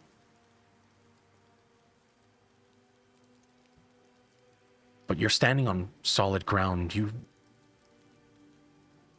remember falling. You remember breaking off the side of the wall. But now you hear the voice of Alpha, and you can hear the rumbling, the vibration in this room. I would think once I landed here, I would still have that look on my face, and my eyes welled, tears streaming down. And then hearing Alpha shakes his head and snaps out of it. Quick, Kalen needs help. He's down there. Pointing back. Oh no. Okay. Great. Cool. You look down the hall, and where the cavern opens up, you can see just the back of Kalen, or at least what looked like Kalen. The wings, the color, the skin, the same. It reminds you of that time you had just seen moments ago. The giant form over in Oxbrun. I don't think he's really down there. He's kind of all over it. Kalen? Good? Kalen, you cannot hear this in this moment. Still, your mind repeats the mantra, returns back to it after you are calling for some peace. Give me a charisma saving throw.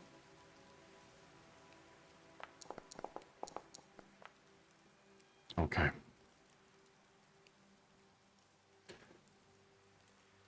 You watch. The only thing that you can see now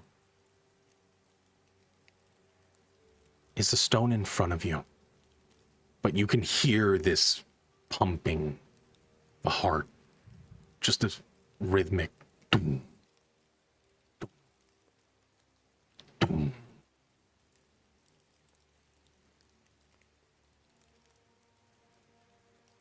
You're going to have to make such decisions coming up here, Galen.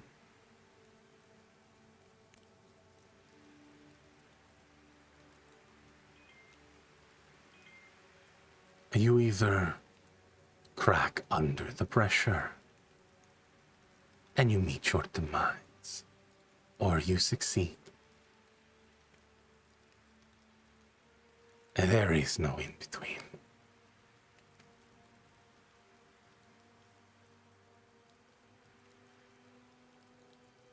I can feel you tearing apart.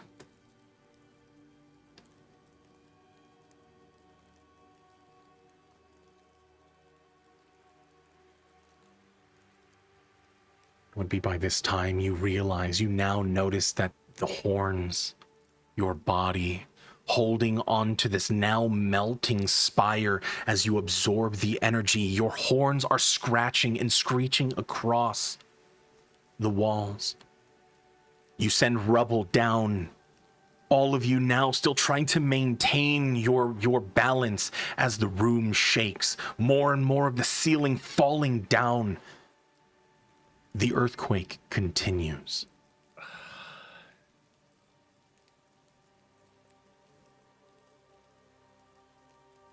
Oh man. Let's see. I think Tamir's gonna try. Are you focusing on Kalen, by the way, or can I do something? Absolutely. You are standing there watching this play out. What do you want to do? Shakily stepping off the motorcycle, cursing now to step on foot on that thing again. Turning to Newt, like, what's wrong with him? Can he not hear us? It's him, but he's changing. As Nuke steps back, he falls to his ass. You realize that seeing him from this platform, you realize that he's over 60 feet tall by this point. Well, fuck, then that first idea I had went straight out the door. Alpha's kind of like, I think Alpha's gonna get off the bike and almost like wander towards the edge, and under his breath to say, "It's not really him. It's Basira."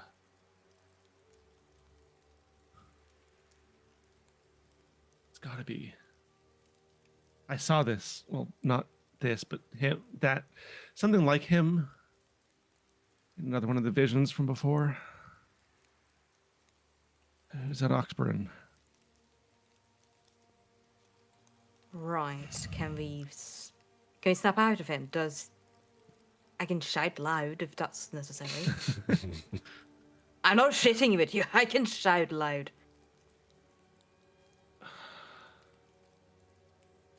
Still not giving you 10 minutes. Is yes or no? Uh, Alpha will look at Nuke. And how's Nuke look? I'm assuming Nuke looks like shit, right? Emotionally and physically. Yeah. Yeah. Okay. He's gonna pick up Nuke and put Nuke on the bike next to or kind of behind Tamir. Look at Tamir. Tamira's already off, but as okay. you do that, yeah. Go ahead. No, as you do that, I guess Tamir's gonna like not pet his head. I guess pet his shoulder and cast Cure Wounds on 3rd level at him. Okay. Okay. Alpha's gonna still look at you anyways. Kind of nod towards the bike and just like get him. Ooh, nice. Get him out of here. You sure? Because I do not want the bike. I can do it other ways. I'm not touching that thing again. If you can get him out of here without the bike, then leave the bike. But get him out of here. I might be able. Depends on the DM. Do I know if we're less than DM? 500 feet? Sorry. The architect. Who is she talking to? Sorry. The guards. Do Timir know if we are less than 500 feet underneath? Give me an intelligence we are. check. Will do. Just to see if you can put that together in your mind. Timir, don't be stupid now. Nice. You notice or you realize that going down this like winding path further and further downward, you realize that you are well beyond a 500-foot mark. Fuck. Okay. It took you like 20 minutes to get down here. Mm-hmm.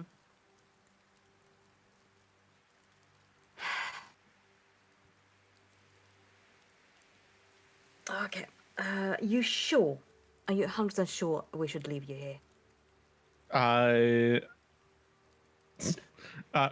is Kalen? In relation to this pillar, is he on like this side or is he on the other side? He is back to you. Right, but on So which he's side on of the this side. pillar? I can't draw. He is on this side. Is- Oh my god, please let me draw. You fuck. Is he left side or the right side of the pillar? Correct. He's standing right here. Okay, perfect. And this is his Okay. horns. Nice. Perfect. Yeah. Alpha will look at you again. It's just, I'm not sure about it, but I can't leave him.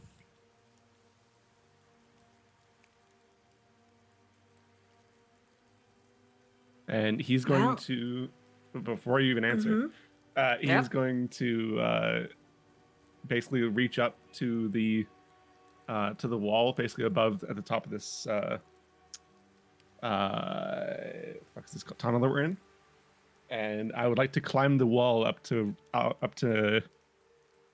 Kalen's head height because I can do that. Okay. That's creepy. It's just You like this blob like sticks itself to the wall. Yep.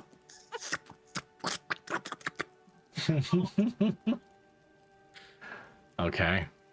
You climb up. What are you doing? You know what? I'm gonna be even more weird about it. I'm gonna be just above his head, and I want to drop down onto his head. Okay. That's the goal. I will say because his head is basically a platform at this point, you absolutely can do it. You're almost give me an athletics check. Sure, I can do that. As you are dropping down, you're just trying to stop yourself through this like gnarled mess of almost kind of like a crown of thorns type deal. As you are just jumping down, getting to the lower ends right on top of his head. Yeah, you managed to hop down. Okay. And as kind of Kalen has some form of hair, right? Yeah, he does. Okay, good. Mm-hmm. As kind of like almost trying to like wake him up as if he was asleep. I'm gonna try to like grab his hair and pull, and it's like, Kalen, we gotta go. Start just like pulling on it. Okay. So, Kaylin, in this time, what are you doing? Do you respond to Datus hearing his voice once more? Or are you just focused on your task? I think so. Kalen's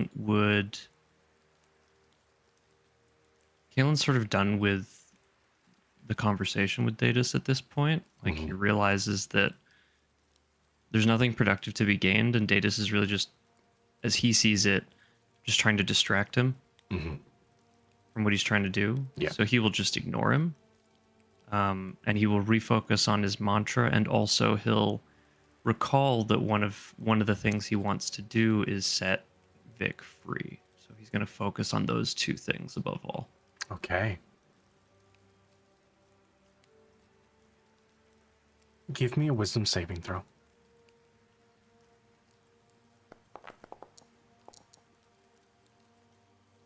You focus on that, trying to drown out the voice of Data still goading you. You watch as even his form still growing, but not in the same way as you. However, your body stops.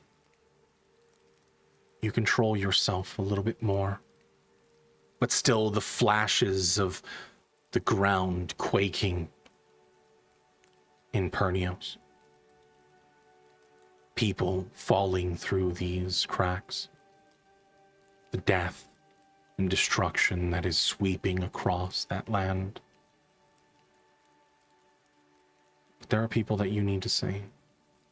You can't let this power overtake you. You must hold on to your mind.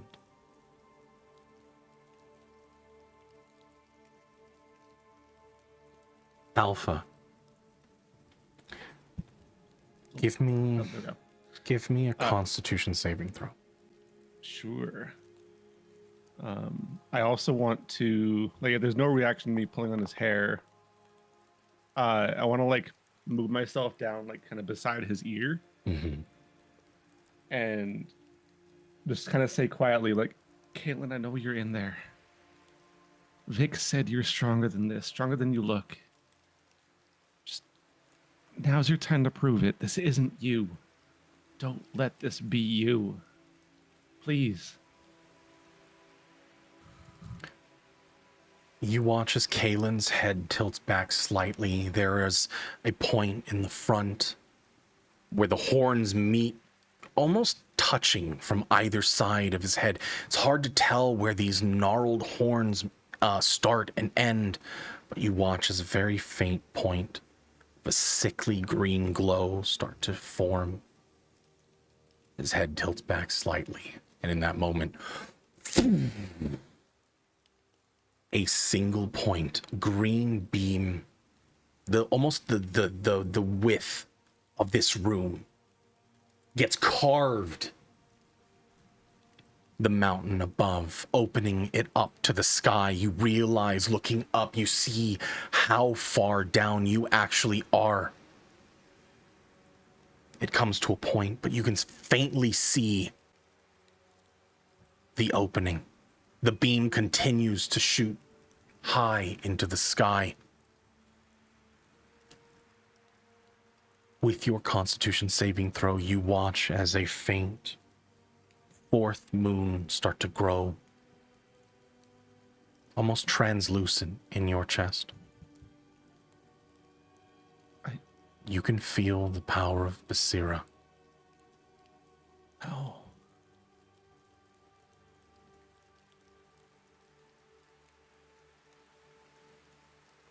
Oh, God. What are you doing, Alpha?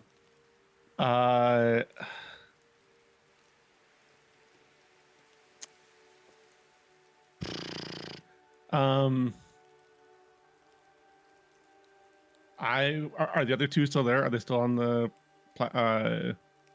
like doorway? As you all heading in? separated, did you just leave, or are you watching this happen? Tamir didn't leave. I think Tamir's standing right next to Nuke. Okay.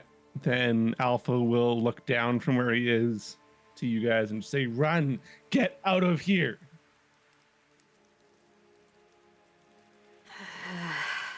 Stubborn one. Turning Uh, to. Yeah, go ahead. Yeah, sorry, go on. No, you No, first. no. Go. Turning to Nuke, she's like, what do you think, small one? I can get us out, but it's only us two.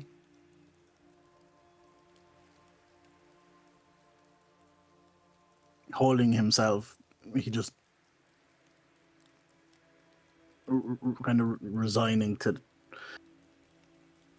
the fact that we need to get out of here. He nods in agreement. Kind of a, what's the word I'm looking for? Yeah, just nods in agreement. So Reluctantly nodding, basically. Resignation. Yeah, resignation. Thank you. There you go. Yeah. Okay. I guess. Well, with that, I guess Tamir's gonna take for first time taking out his violin, and first before casting Dimension Door, taking us as far as Tamir can reach, like up the slope, 500 feet. Cast. Can I do that without being? I believe Yes. Dimension Door requires you to see. Can you not, or can you go through No, I've been things? reading it to make sure. As long I can envision it or Oh. see, yeah, Yep. I can use it. Let me just double check, just to see. Let's see. Place you can see, one you can visualize, or one you can Yep. describe as standing. And definitely Distance. you are able to you make it a few ways up this winding path, right? Like you are able to make it up. Now there's still a dozen more that you have to wind back, ascending once more the path, but you flicker out of there. Before that, there was one more thing. Sure. Gonna cast Bardic Inspiration at Alpha. Okay. Don't die as I now. I just don't like you. And then taking Nuke with me, as long as he's willing, as far as away as I can. Okay. Nuke has no agency. All right. So yeah, you make it up, but still the trek back up, especially now when it's rumbling, the ground cracking, some of the floor falling away into the cavern below, opening up little pockets of stone were hidden by the hewn stone walls. You continue to run up, but you no longer hear that hum, the vibration of that stone pillar, that monolith that stood on the opposite side of Kalen, or at least whatever is left of Kalen. Now it is replaced by the rumbling, the earthquake that is constantly happening here. The path up still as dangerous as ever, as both of you rush back up, trying to get away from the scene. Alpha, you still watch as that green beam cuts and carves through above you. Kalen, whatever you're doing, you need to stop. You're bringing him back. You're letting him go. You need to stop whatever this is.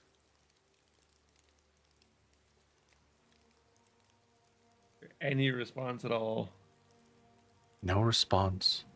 However, give me a wisdom saving throw, Alpha. Sure. Where the fuck did my sheet go? Oh, why am I drawing stuff? And suddenly a portal appears.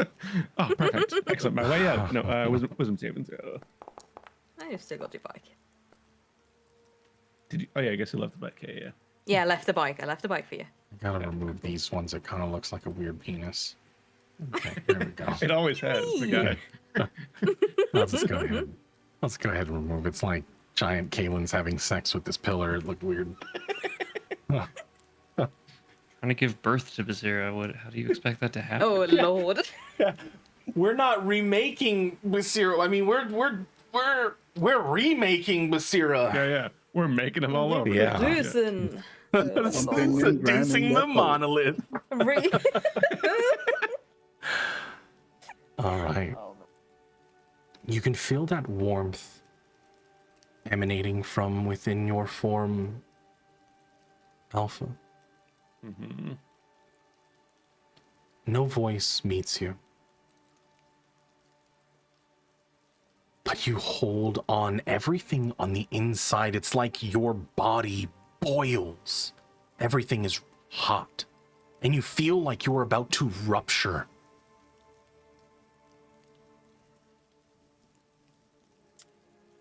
Oh man.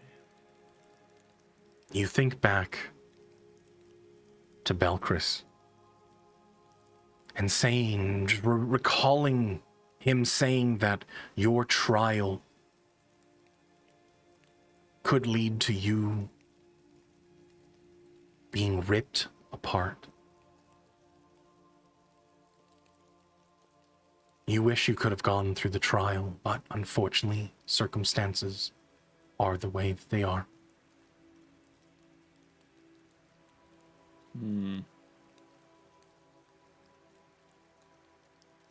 Wait, You can feel an overwhelming energy boiling over, trying to escape your body.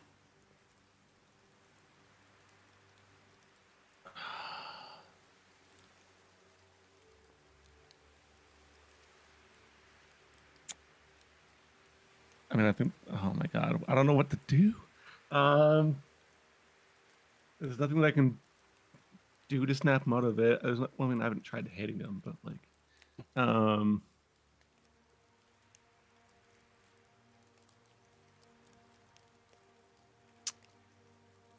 you know what? If I feel this like heat boiling over, I mean, instinctually, I feel like it's gonna cause me to rage, because it's just this, especially with it being Basira that's being shown and emerging.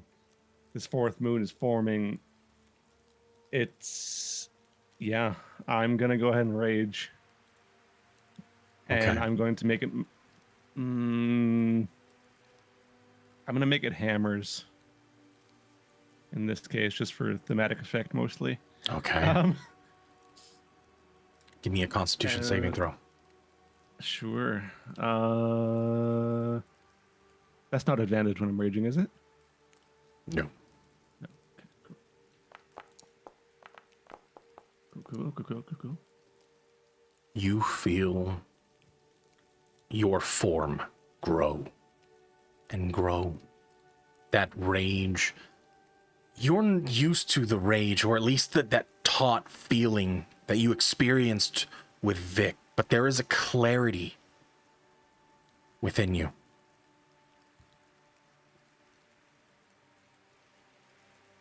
You feel your form solidify. The claws, or at least the hammer, is now turning into claws. As you take a more animalistic stance. You can feel the outstretch of your back. You can feel wings sprouting on your shoulders. The maw stretching forward. You instinctually take flight, wings flapping atop the head of Kalen. I was gonna say, do I still fit on his head? Like, No. It's just like a. You are flying above him, trying to dodge this green beam that is being sent out into the sky. I need you to make a wisdom saving throw. Sure. For the record, what the fuck? Oh, the D8's not gonna fix that. Go on. No, the D8's not gonna fix that from Bardic Inspiration, I'm pretty sure. Yeah. So, nope.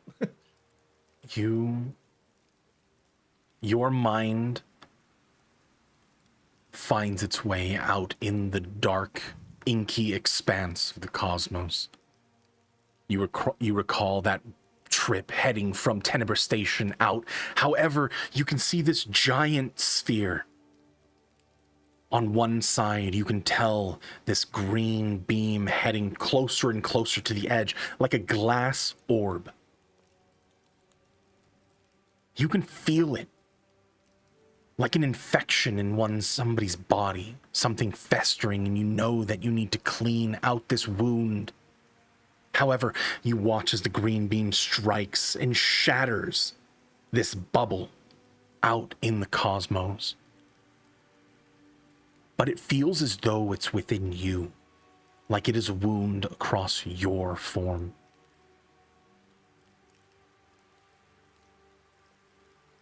Okay. Can I...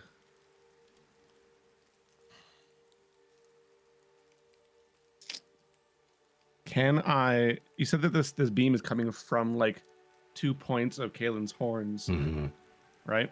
Yes. Do I have a tail? You do. Sweet. You are currently a giant dragon. Cool. No doubt. Okay.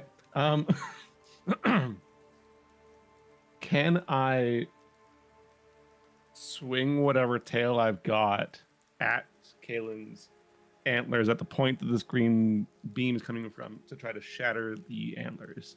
Yeah. Give me a 1d20 roll plus 14. Okay. Am I still raging, or am I still a barbarian, or am I just a dragon? No. You're just a dragon. Okay, just a dragon. That's all. Yeah. You can attack recklessly, though. Oh, okay. Cool. That was the question I was asking. Yes. Okay. Oh, Jesus. God damn it. 20 plus. Nice. 32. 32. That better hit. It does. Give me a 10d10 roll, please. Sure. That's a lot of d10s.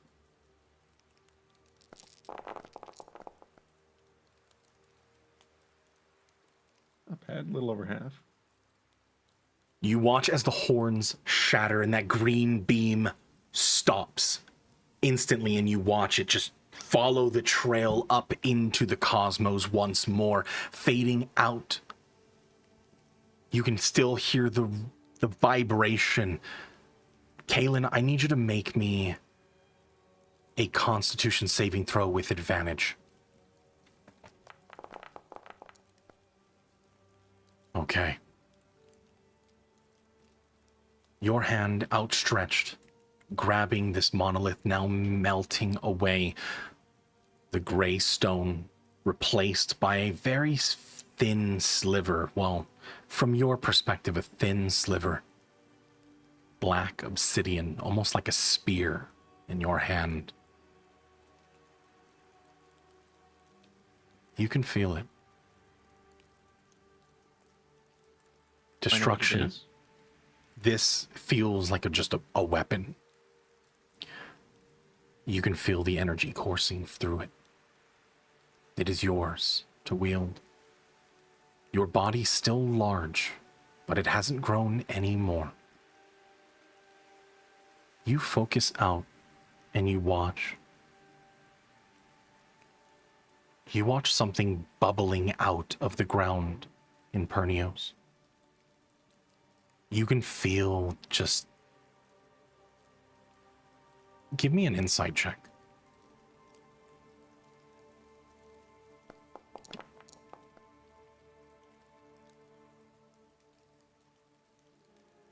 You can sense that there's a bit of sadness.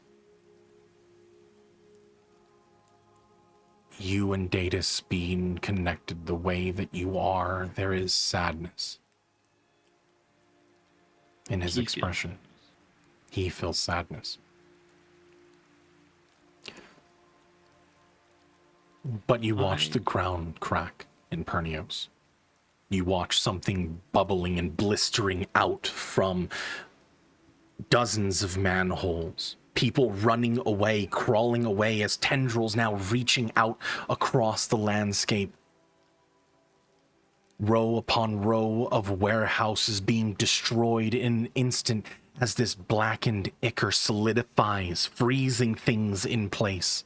Go ahead.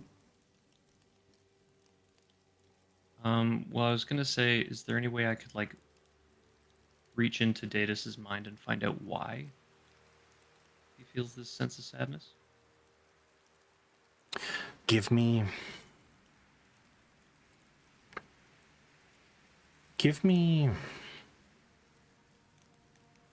a wisdom check.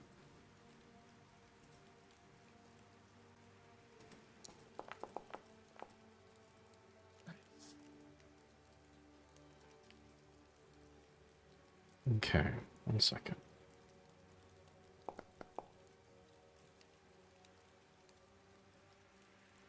All right. He feels you prodding around,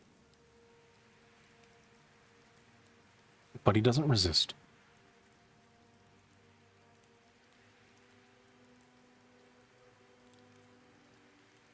You get a sense that he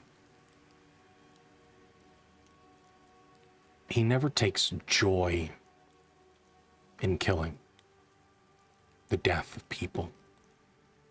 Never has.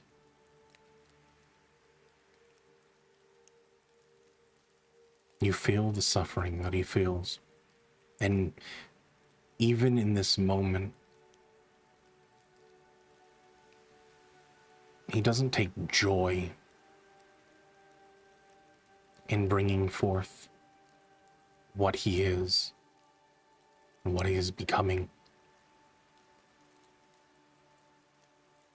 He had hoped that you could have done it together, warned everyone, did something differently so they could either stop it or destroy it.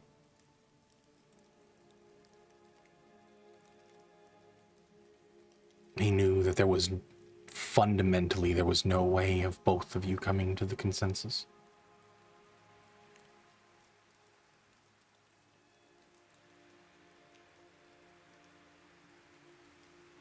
Can I ask you a meta question? Sure. Did Alpha just help Datus win? I will say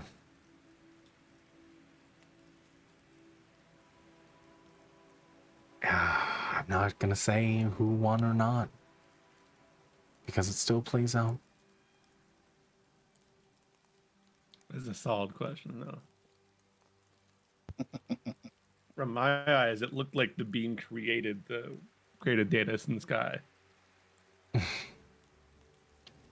not Datus, created Basira in the sky. Mm-hmm. So stop the beam, stop Datus. Or stop the... Why do I keep saying Datus? Stop the beam, stop Basira. Mm-hmm. I think Kalen's priority at seeing this, like, seeing what's happening in Pernios is to immediately reach out and stop it with every bit of will that like all his willpower at once. Just that needs to stop. Like, people, like, you can't kill all of these people. You, through your roles, now I know there was a lot of things going on at that same time, but you maintain your mantra it held you. Even though your form is now large, your energy flowing, almost overflowing in many cases, and you have a hard time holding onto your form. You knew that being that you were sending up into the sky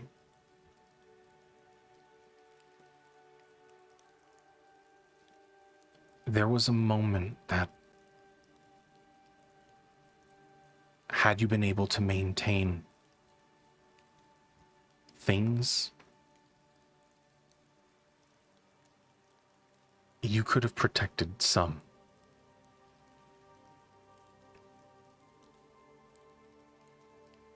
But there is energy flowing through. It shattered and put a small hole in the protections around. Alpha, you don't know this currently. Mm-hmm. You watch as the landscape starts to change, and the first thing, Kaylin, in your mind is you must stop them. Would you take to the sky and leave? Do I know how to stop them? You know that you have the power to do something. Not stop, but mitigate the damage. Put it to a halt. And Not- that's what I would do. So then in that moment,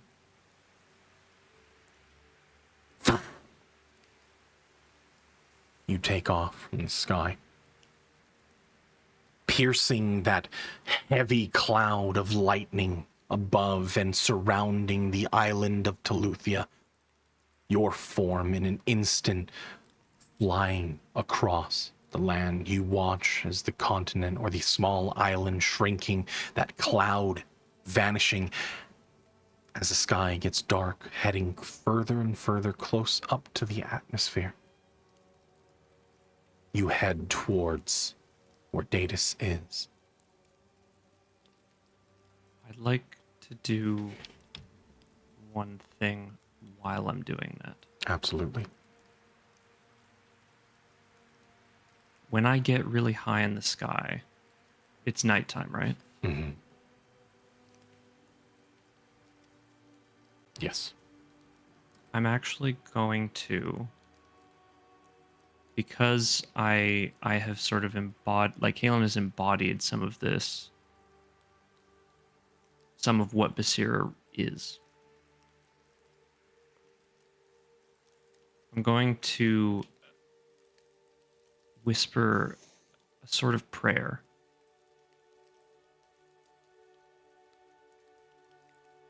I see now, my brothers and sisters.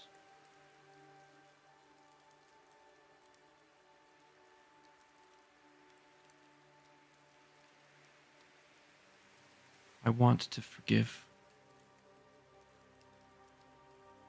I want life to continue.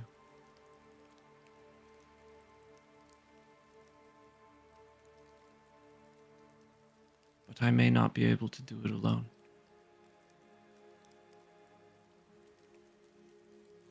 If you can, please help. Help stop me from turning into what I was before. Help me become something better.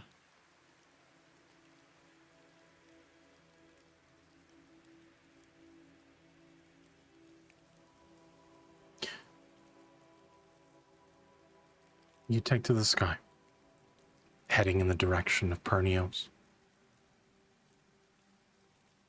You see the destruction rolling across the warehouse district to the north. You hear the screams The anguish of people being absorbed into this strange tendril ichor that pulls them in, the land becoming a hellscape. Vitriol manifest.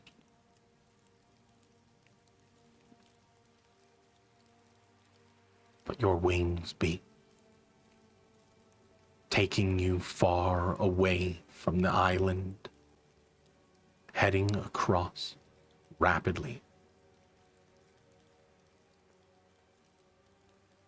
And there is a brief moment. Give me an insight check.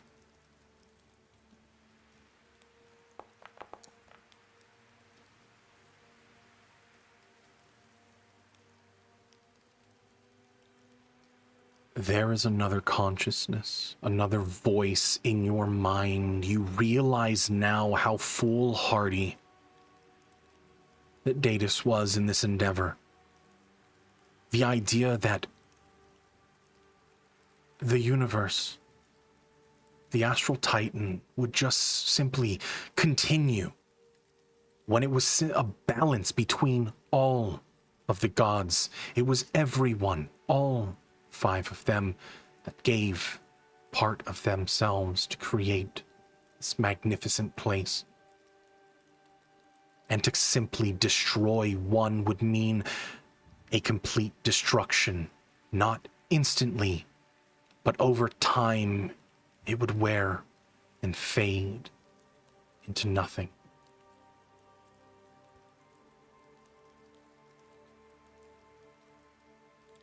At any moment, you could have lost yourself, but your will to maintain, to change things for the better, to allow people to live, pushed you further. Eventually, you get there. You watch as the landscape itself, this dome,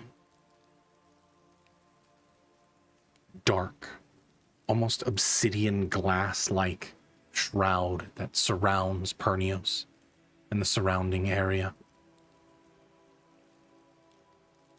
You pierce down into it, and you watch as this orb now starting to pull more energy into it. You watch as more and more of the land starts to break away, feeding this sphere that hangs in the sky. Everything around is unrecognizable to the Pernios that you had left just days ago.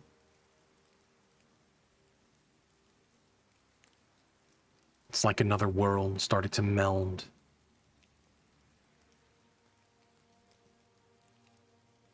But here you are standing, watching it. You can feel the power growing. It pulls you towards it. You want to claim it. There's still something deep within you that wants to claim it as your own. It is your own. It belongs to you. But no, this Basira is still distinctly Kalen.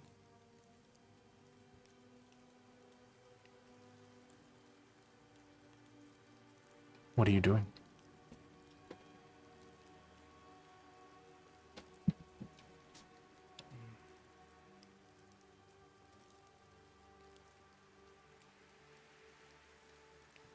Kalen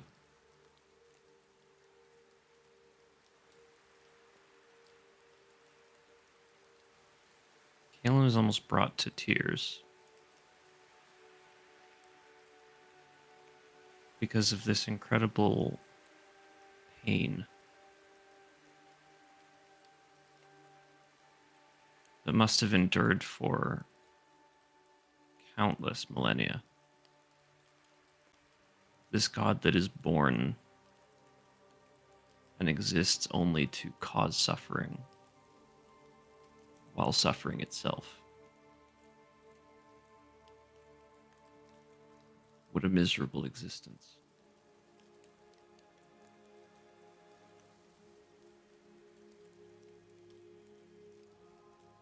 And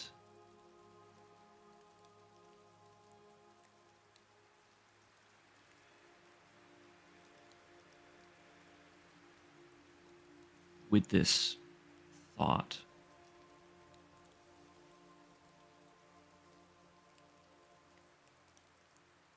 of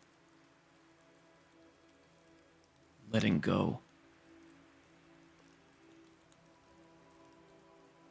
That this pain can be over.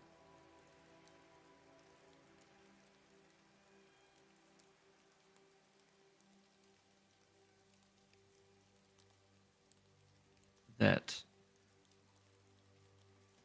there's a part of him that almost says, you or Basira, but instinctively he says we.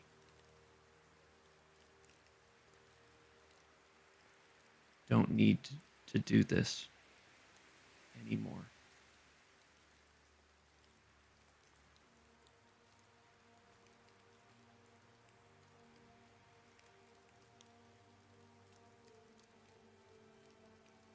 If he can,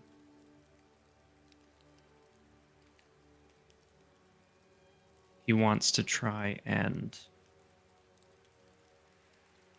whether he has to fly right into it himself, or whether he can sort of project this feeling onto it, he's going to go towards this orb. As you approach the orb, you recall a moment that you had shared, the experiments that you had during the time, the short period that you were with there in Credula. The fever dreams that you had had, seeing a family or being abandoned, given to the hag. All becoming clear, realizing the cloak figure. Those that were tasked to do it were all under the watchful eye of Data Smalls, the architect. You recall the one memory so long ago it feels ancient history by this point. However, it puts a pained feeling in your chest.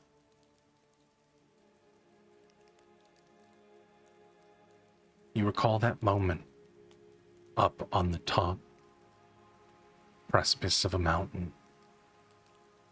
As the ground beneath you shatters, you watch as the chains once again bind your arms, piercing your flesh.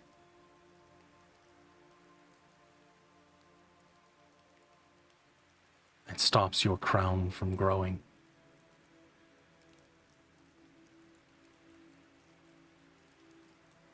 I don't know if you remember Quest, if you remember that dream when you were I under do a the little drug. bit. But you recall binding that power. And as you approach, you notice that the surface on this orb is not perfectly smooth. You see the ridges. It looks like a small planet. And you watch this faint, smooth, almost on the dark side of this moon platform. You try to will it away just on its own.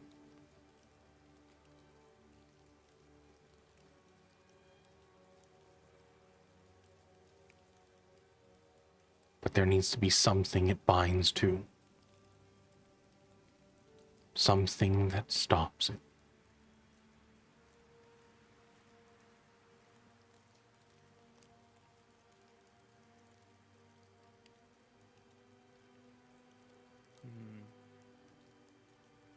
You can give yourself to it.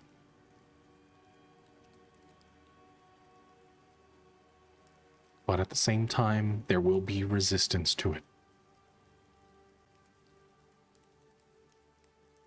There'll be one final roll.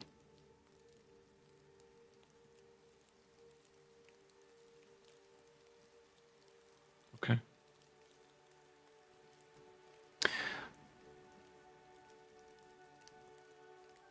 Give me a D100 roll.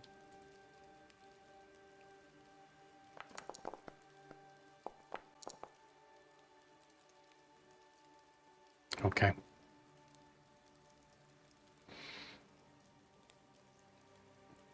The end goal for you is to stop it, correct? Yes. To save as many people as I can and hold that forgiveness in my heart. You know if you do nothing, this would crawl across the land, taking what it wants, growing until the sphere is large enough to once again reclaim all of the energy of Basira across the land. You feel every single one of the shards across Zeals, all of the ones that melded into the stone, the planet below. And you want your body to merge with it, but still you maintain your mind. You offer your power as a point of binding. You feel that if you can do this correctly, you can get away, relinquishing this power of Basira to freeze this in this moment. Maybe you could still hold on to a fragment of it, but you find yourself overzealous in your endeavor. The ground beneath your feet shatters, and once again you are met with the chains as they pierce your flesh. One sends through your hand, your arms like spikes ramming through, pulling you into the center of this sphere. The moon rekindling itself. But you watch the landscape slowly come to a halt. It does not recede as you are now being pulled into the center of this new moon that hangs just above Pernios. There was a brief moment where you thought your mind could get away, that you could still have your wits about you. Give the power of Basira to stop this so you can roam the land. You noticed that there was something that you could have done to get away. But unfortunately, it was not enough.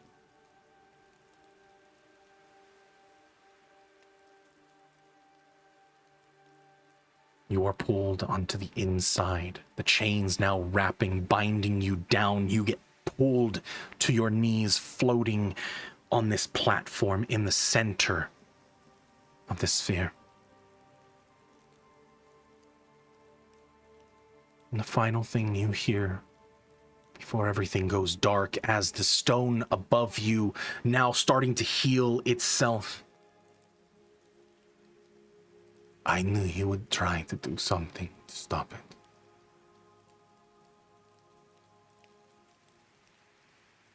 And I had hopes that you could have controlled it.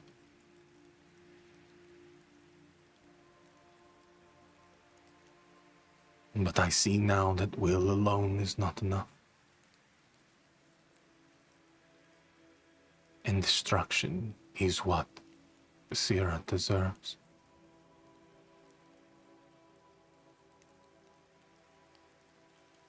I will make this moment quick and painless for you, Kaelin. I wish I could have found the positivity that you did, the sense that there was a different way.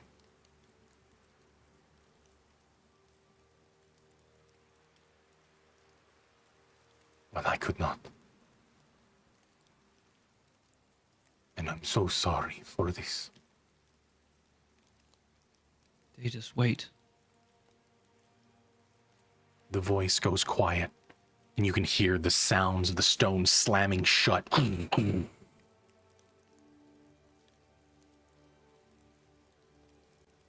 Darkness. The silence of that prison. These were the same shackles that Basira were bound to, broken away from this world. However, you don't spend your life seething, a millennia locked away.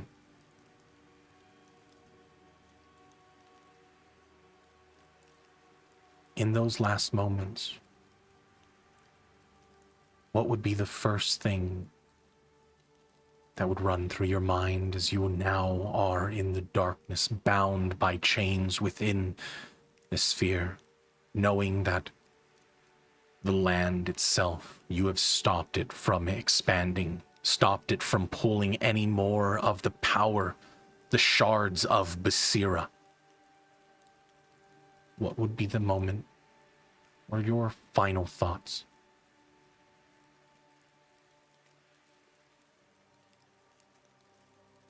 I think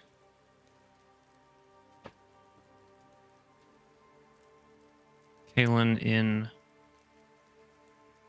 desperation, would once again pray. Not for himself, but pray that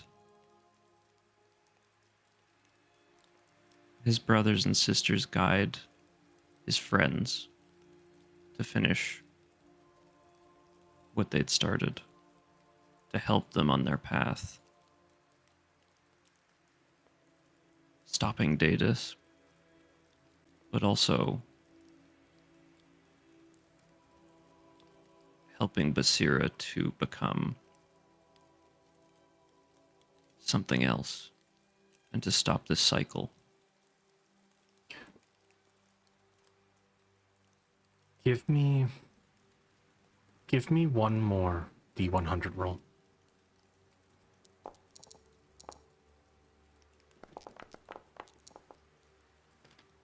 Okay.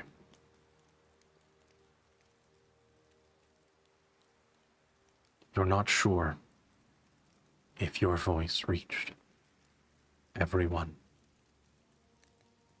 In fact, most do not hear your cries, your prayer reaching through. However, Alpha, give me a wisdom saving throw. Okay.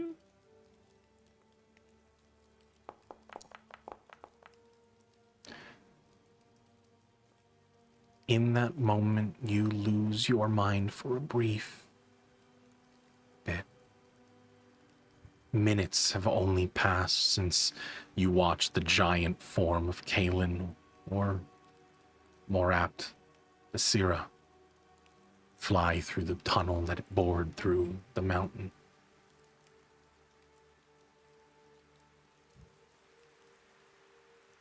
You hear Kalen's voice and everything that he had said.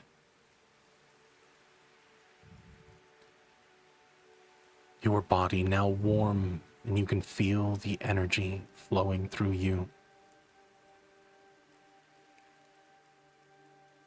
You instinctually find yourself out at the top of that tunnel, cut through as you look up into the night sky.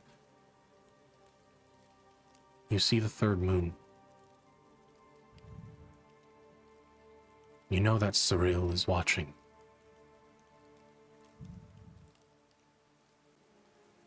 Any sign of the moon that seemed to be Basira? No. Though you can still see, even within your giant dragon form, you can still feel that faint translucent orb. Still not solid like the rest of them. Within my form, I assume. Yes. Is what you're talking about. Mm-hmm. Yes. It is not formed fully. You gather that means that whatever was happening, it did not complete. Mm-hmm.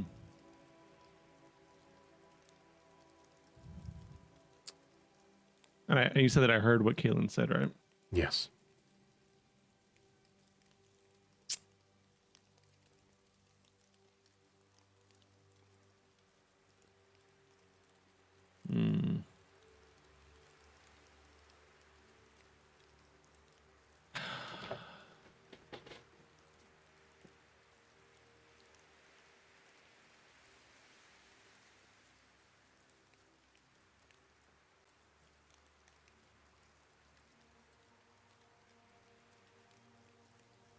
I think all that.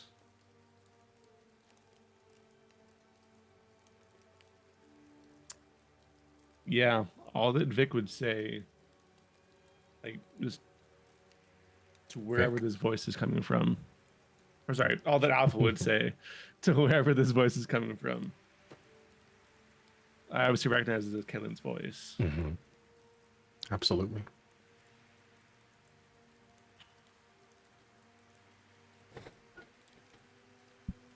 It would just be Vic was right. You're much stronger than you look. In the most I meant that in the nice way. Kaylin, In the nicest way I could. that was the last thing you heard. As everything goes dark and quiet, the pained voice of Alpha, not fully comprehending what you just accomplished. Your consciousness fades. But someone hurt you. And you once again feel the power or a familiar energy, that of Cyril, the one that bound Basira the first time, watches over you.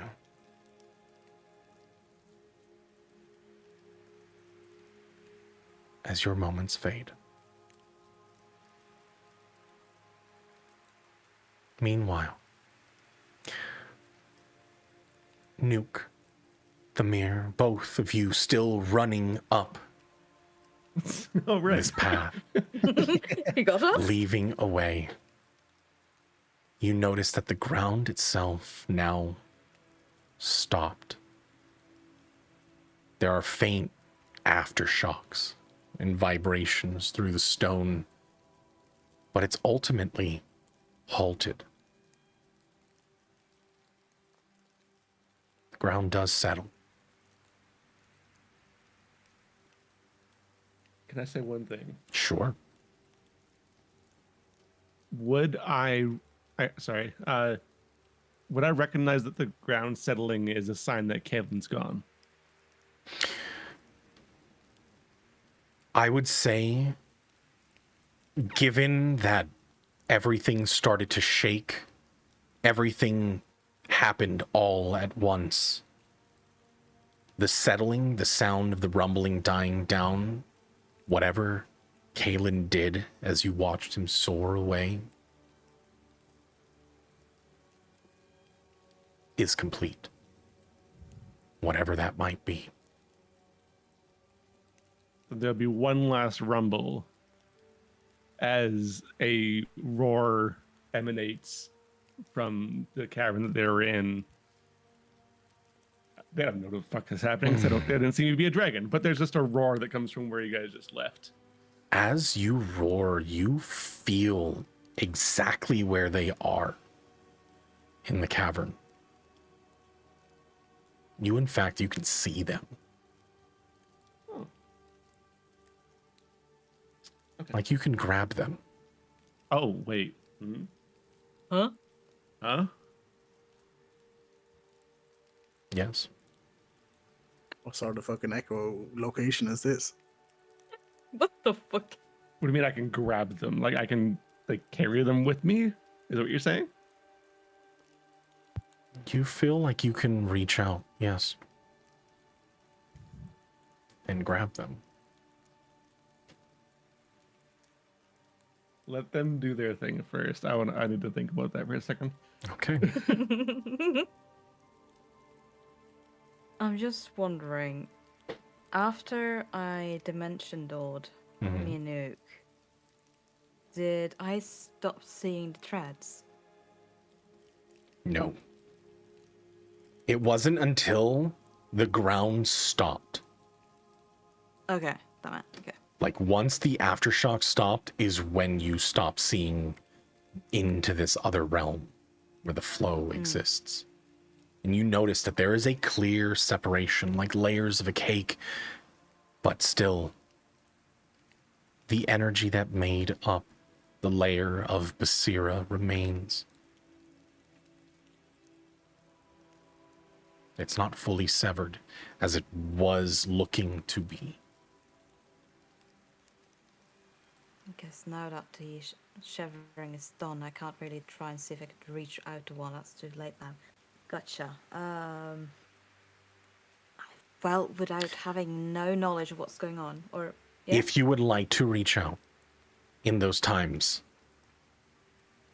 what would you have done? What would you have tried to do? So I saw that the threads were breaking, or were they? They were just unraveling. Unraveling. Gotcha. Completely unraveling. And I do remember seeing the Basira's threads being weak. Did I seem stronger? Oh, yeah. It threw everything into turmoil. It was hard to split your walking up this, like, pathway, ascending this cavern, and slightly being imposed in this, like, state of just pure energy. It has been extremely disorienting.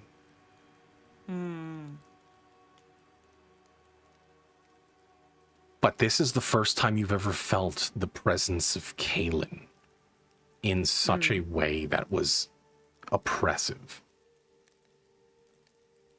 Like the energy of Basira, as it was unraveling, you realized that it affected everything on the Letheric flow.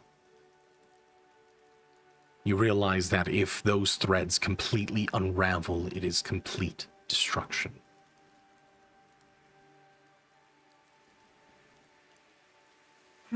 Okay.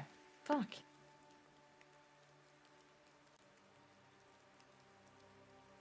I think mainly just to not lose too much speed, because I reckon just before the shaking stopped, dragging Nuke with me, just seeing the threads out of pure curiosity, see if with their rapier could sever one, to see if it's any form of physically or if it's just Reaching out, you cannot touch anything. okay. Yeah. Yeah. Your physical form does not touch this energy. I mean, this is a plane of existence that's beyond physical. Yeah. Gotcha. And other than that, I guess just keeping word to Alpha. Just keep on dragging Nuke with them. Give me a wisdom saving throw. Oh boy.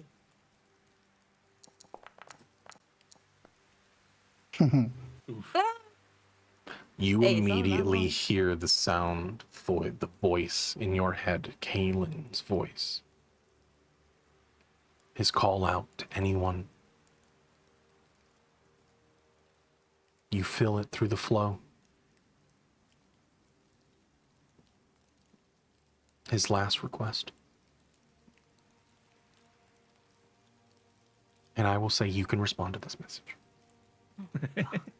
What would be the last thing you say to Caitlin? I know what the fuck Tamir would say, but fuck. Well, if Thamir would say I was gonna say. it's called fucking say it. I would be just, what the fuck? Straight up confusion. And a hint, I guess, of anger.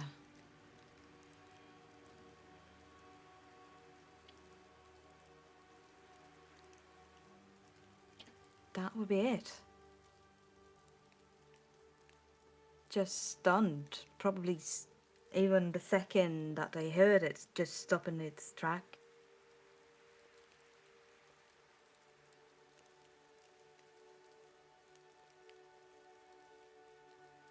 Just shaking their head, just, yeah.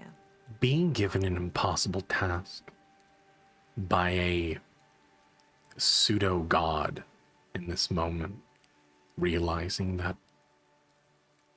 Kalen had to do something. And these were his last words, desperation, calling out to anyone to stop what is to be.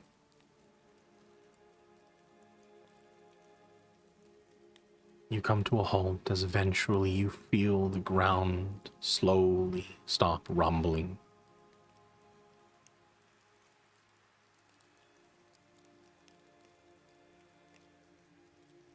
But both of you are now still about 10 minutes away from surfacing.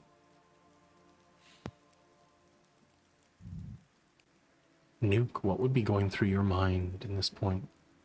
Oh, fuck me. Are you Luke still is shell-shocked?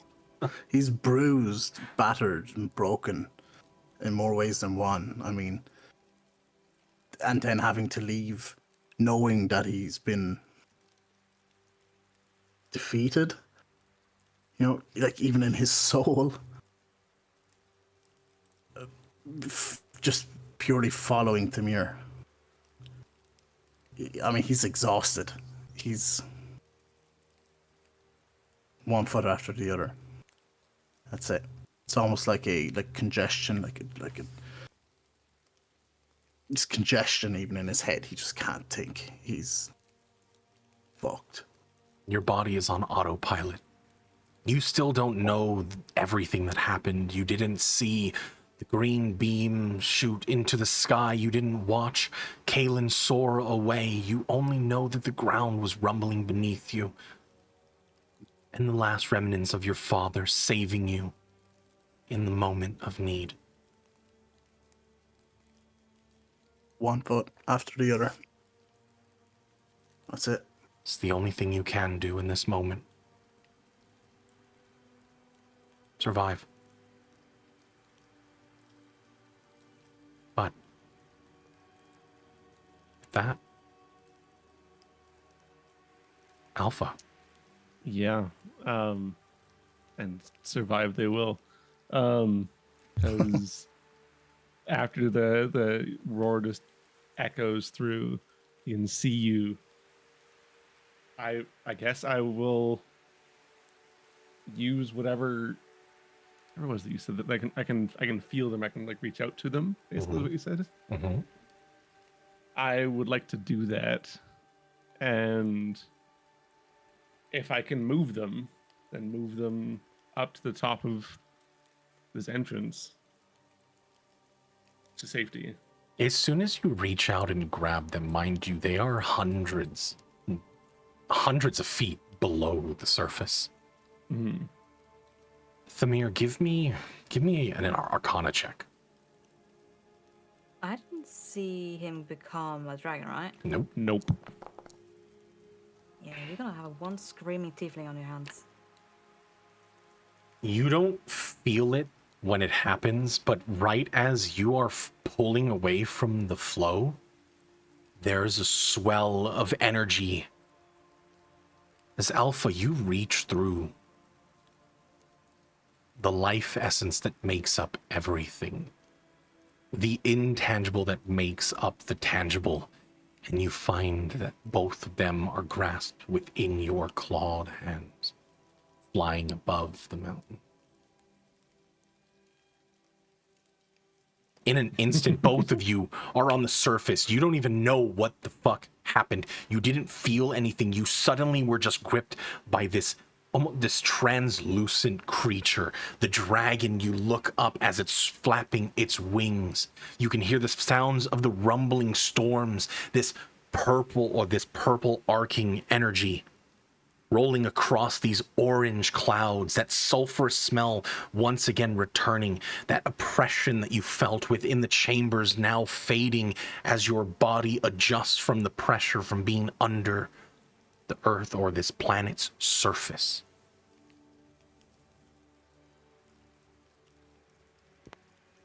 How high would have you been, like, above this mountain? Me? Yeah. How high would have you, like, flown up?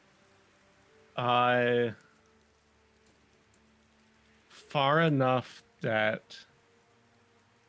Oh, man. Is it possible to go high enough that I could see... I could see land in the direction of Pernios? Pernios? No. You are nowhere near the continent. Right. Yeah. Sorry. Let me rephrase. We're on this island, but like, could I see like land anywhere around us? Let's put it that way. Around If you plan, that isn't this island? did you plan on flying through the storm? Because there is a constant storm circling this place.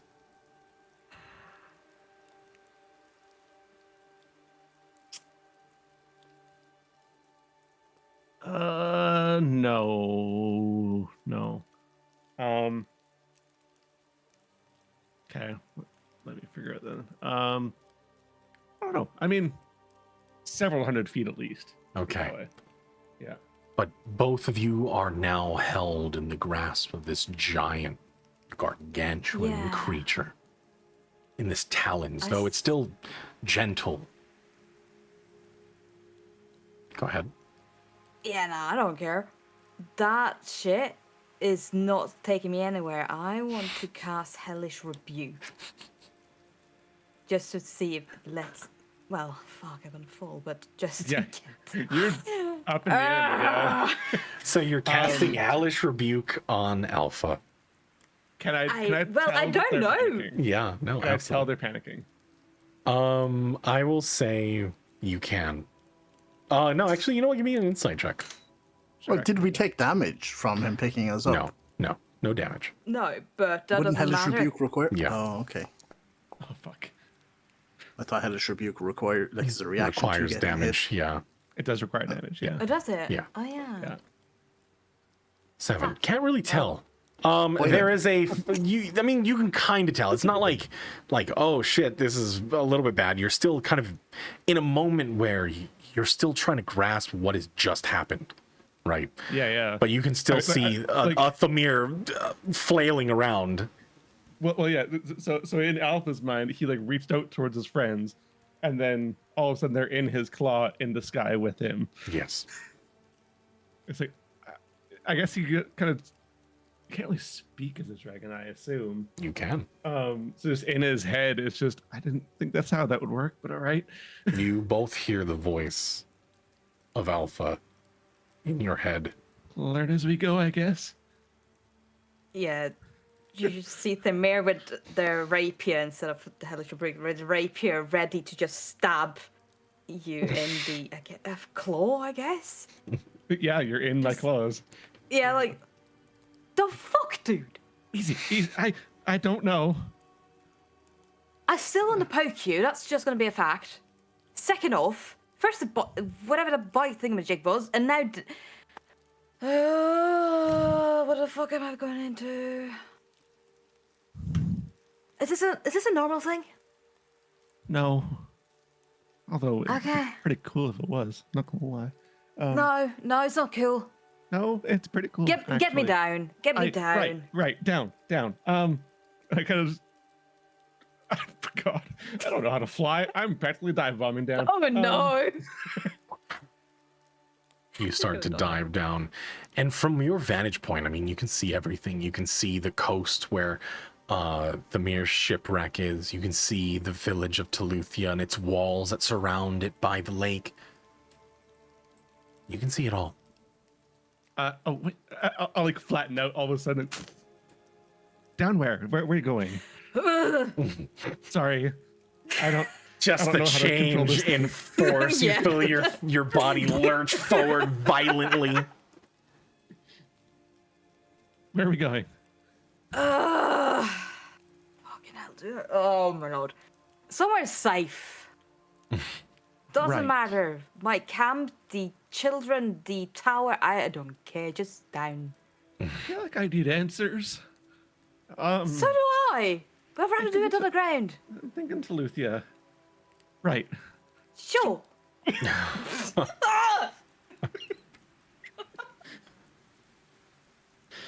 I'm I'll just assuming drive Nuke on is to just Toluca. quiet at this point. Nuke has gone limp. Like, Yeah, he hasn't. He hasn't passed out, but like knowing that this is Alpha, I mean, there's a sense of just he's just let go. He's fucking. They can deal with it. Yeah. Okay. You Call soar- waiting right now. You soar, and it doesn't take you a few minutes. Being down on the ground versus up in the air, traversing the jungle around. You notice that the land around is already changing. You're watching as the overgrowth is receding. From where we were. Yeah, I mean, from everywhere. Everywhere around. Everybody, well, those that are paying attention, give me a perception check.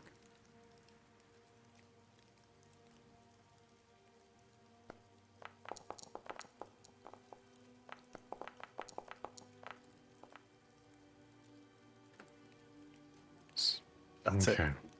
Yeah. You notice that a lot of the creatures are convulsing on the ground. Their bodies almost seizing. As even some of the creatures like the hogs, a lot of the strange tendrils, like the wounds that you saw across their bodies, start to fall away, and they look like normal boars once more. All of the blight, all of the mutations, everything, these strange aberrations,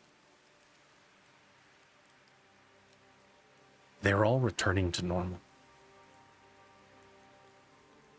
As you touch down, heading towards the front gates of Teluthia, the city, or the small village, is abuzz. Several buildings now collapsed from the side.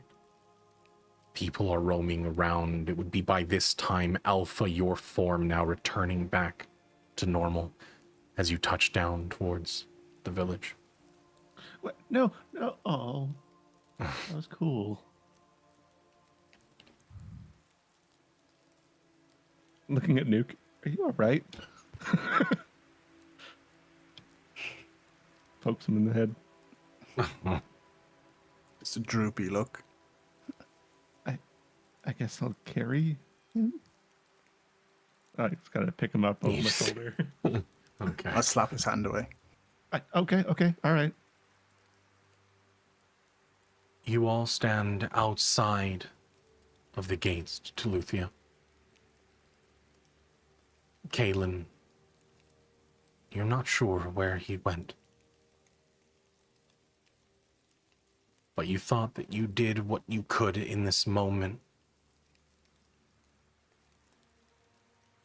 All of you unaware of what is happening in Pernios. Kalen, you stopped something that could have ballooned just way out of proportion, sweeping across the land. You tried your best. And you tried to maintain yourself, giving only the power away. You were bound in the darkness, once again imprisoned, but the fact that you are there as the vessel remaining in that place, you know that the place is not going to grow. This hellish land that consumed thousands, hundreds of thousands of people, devastating everything that it touched. Hopefully there were many that heard your voice. Hopefully that there were others that could heed that call. Your final plea, your prayer to everyone. We'll go ahead and end the session right there. Oh boy. What in the hell? I know I've said this a few times now, but that escalated quickly. That so did. Yeah. There was Like, a I think big this is a escalation. contender. Like, a new. This is like, this is a record right now of escalation. Out of curiosity, how big of a dragon was I? You were larger than an adult dragon. Damn. Let me just Google real quick. Hold on. Adult dragon. 5e. Let's see here. An adult red dragon is huge size. Mm-hmm. Cool. You were 2 sizes larger than that. Oh, okay. The fuck? Size chart 5e. Gargantuan, isn't it? That's gargantuan, yeah. Mm-hmm. Jesus Christ. Do you Compensating understand much. why? Ash- Yeah, I was about to say. Astral guardians are different than normal dragons. They literally soar the cosmos, is all I'm saying. I mean, that's fair, but Yeah. huh. Do you understand why Tamir would have freaking the fuck out? I mean, I get it, yes, but When your mind, when you expanded and your mind melded with like the cosmos, the surrounding area, Alpha, you realize that even in that form, you were quite small in comparison to the actual astral guardians. huh. Yeah. So a bit to unpack. Just a little bit. Kalen was bigger than gargantuan by the Was end of he? it. By the end Yeah, at the end, yeah. Oh, I guess over it. Yeah, okay. of it. Mhm. When's this episode getting uploaded? I feel like I need to go back. Right. Yeah. I have to catch up with everything. I'm going to be uploading the last 2 over this week. I've just not been wanting to be on the computer for much. But I'm going to be catching up with it. I'm still sad that we lost episode 48. It got corrupted and I Oh. just lost it. Yeah. That's So- sad.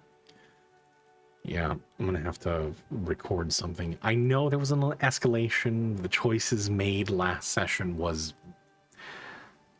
things happened, and Yes. choices were made, and Yes. there's a lot to unpack, and we'll see what happens next time. Thank you guys for joining today. Yeah, cheers for that, guys. Yeah. Yeah, appreciate Yeah. it. Thanks, DM. It's a lot to take in. Yeah, Oh, yeah. hopefully it wasn't terrible. No, There was no. a lot course of not. lot of choices, a lot of like big things that happened. Which by the Other way, gargantuan things that happened. yeah, which by the way, you can all go ahead and level up. Hey, yo. What? Oh shit! Oh. I forgot that was even a thing in this game. Yeah. Okay. Okay. That sounded way like passive aggressive. That's not what I meant. Yeah. But yes, congratulations. You all are level 8. How do you level up again? Oh, there we go. Level up. Right? Which been a while. Nuke, we're gonna have a conversation. Yeah, I was thinking that actually a little while ago. And Looking forward to that. and Kaylin, we're gonna have a conversation, if you're okay with that. At some point. Aw. Oh, Lots wait. of things. Oh, that's Oh, right. buddy. Get a feed. That's right. Wait, what do you mean? Oh my god. Oh. Wait, are you talking about Alpha's roll or Kaylin's off? Which what was that Kaylin. for? Okay, okay. Okay, Kaylin's that's more. Kaylin. Yeah, Kaylin. Yeah. Yeah. No, We're gonna Alpha. have- No. Hit point increase is actually pretty epic. Yeah. Yeah. I was like, wait, One- what do you mean? One might even say gargantuan. Yeah, I was like, are you guys being facetious? That was a massive roll. Yeah. What's that? It's 11 15 out out of of possible 12. 16. Yeah. Oh my Shit. god. Yeah, I won't do mine just yet then. We obviously need that conversation before. Yeah, definitely. There's going to be some conversations to be had over the course of the following week. But yeah, thank you guys so very much for joining today. Hopefully we can maintain some consistency. I think we're on for next week, correct? As far as I know. Yeah. Okay. So, All right. So next week we have something going on, and then the following we don't, right? The 20th, no go. 20th, no go for who? You? No? August. Oh, God, is all of it August. August? It's not July? August. No. Oh, shit. God, yeah. Could we actually I have don't back-to-back Wait, fucking yeah. episodes? It sounds like we will be, yeah. This is crazy. This is almost I like told level you. Back to again. back to back, so 4 weeks? Just kidding. I'm just Oh kidding. my No, I'm just kidding. lord. Going back to the early You know conversation. that's not what it means. Yeah. XD. All right. All God right, damn thank you. You know, it's Go just do your it's just thing. so fun. It's just so fun. You're the best, Quest. I'm gonna need to spend some time explaining some things to y'all. Mm-hmm. Yeah, I feel We need, I think we I need would some appreciate that. conversations. Mm-hmm. Oh man. Okay, thank you so very much for playing today. I hope it was fun. We'll Yep, pick up certainly was. we'll pick up Thanks, that next everyone. To week. the end there. Yeah. Right. It was right up No. until it wasn't. Until it wasn't. Yeah. Yeah. Yeah, but yeah, thank you everyone. Yeah, definitely. Yeah. So Thanks for joining, guys. Y'all have a good one. Catch you later. bye bye. Bye. There is a lot to unpack here, everybody. There was a clear escalation. Things had happened in such a way that I did foresee, obviously, because, you know, that's just how it was. The choices made, and, you know, there have been forces happening, and there was just that moment, right? That breaking point for how long they were going to go with it, right? Datus Moors has been pressuring them for a while, and there has been a back and forth between Kalen and him for so long, and yeah, I mean, we'll see whatever that means. We'll see what happens with Alpha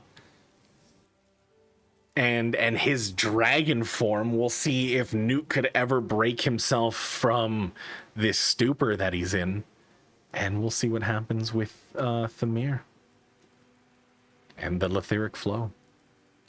But unfortunately for Kalen, trapped away, imprisoned, far from everything else, sacrificing his life, or not life, but just his mobility, his movement, his everything for the moment, to stop the spread of this hellish nightmare that starts to crawl across Pernios. And finally, after over a year, I don't know, Bam, if you're still here, that this is the start. This is literally the start of that arc. So yeah, new arc coming. Thank you guys so very much for joining. If you haven't already, if you are here and you haven't, come join the Discord. It is super fun. We have tons of games. I run a game most Sundays and Tuesdays. Plenty of spots. That story's coming along. That one's really awesome. If you guys are looking for a paid DM, if you guys know people that want to hire a DM for fantastic games, I'm your guy. Let me tell you. I love stories, and for the right price, I could be bought. I am very purchasable, is all I'm saying. So if you want a DM, come pay me. But anyways, ladies and gentlemen, everyone in between, thank you so very much for hanging out with me today. I really do hope that you had a good one today. Have a good night, have a great day, have a great evening, wherever you are from. Just have a good one, okay? And we will be right back next week. Surprisingly. Surprisingly, we're going to be back next week. Thank you guys for hanging out today. Bye, guys.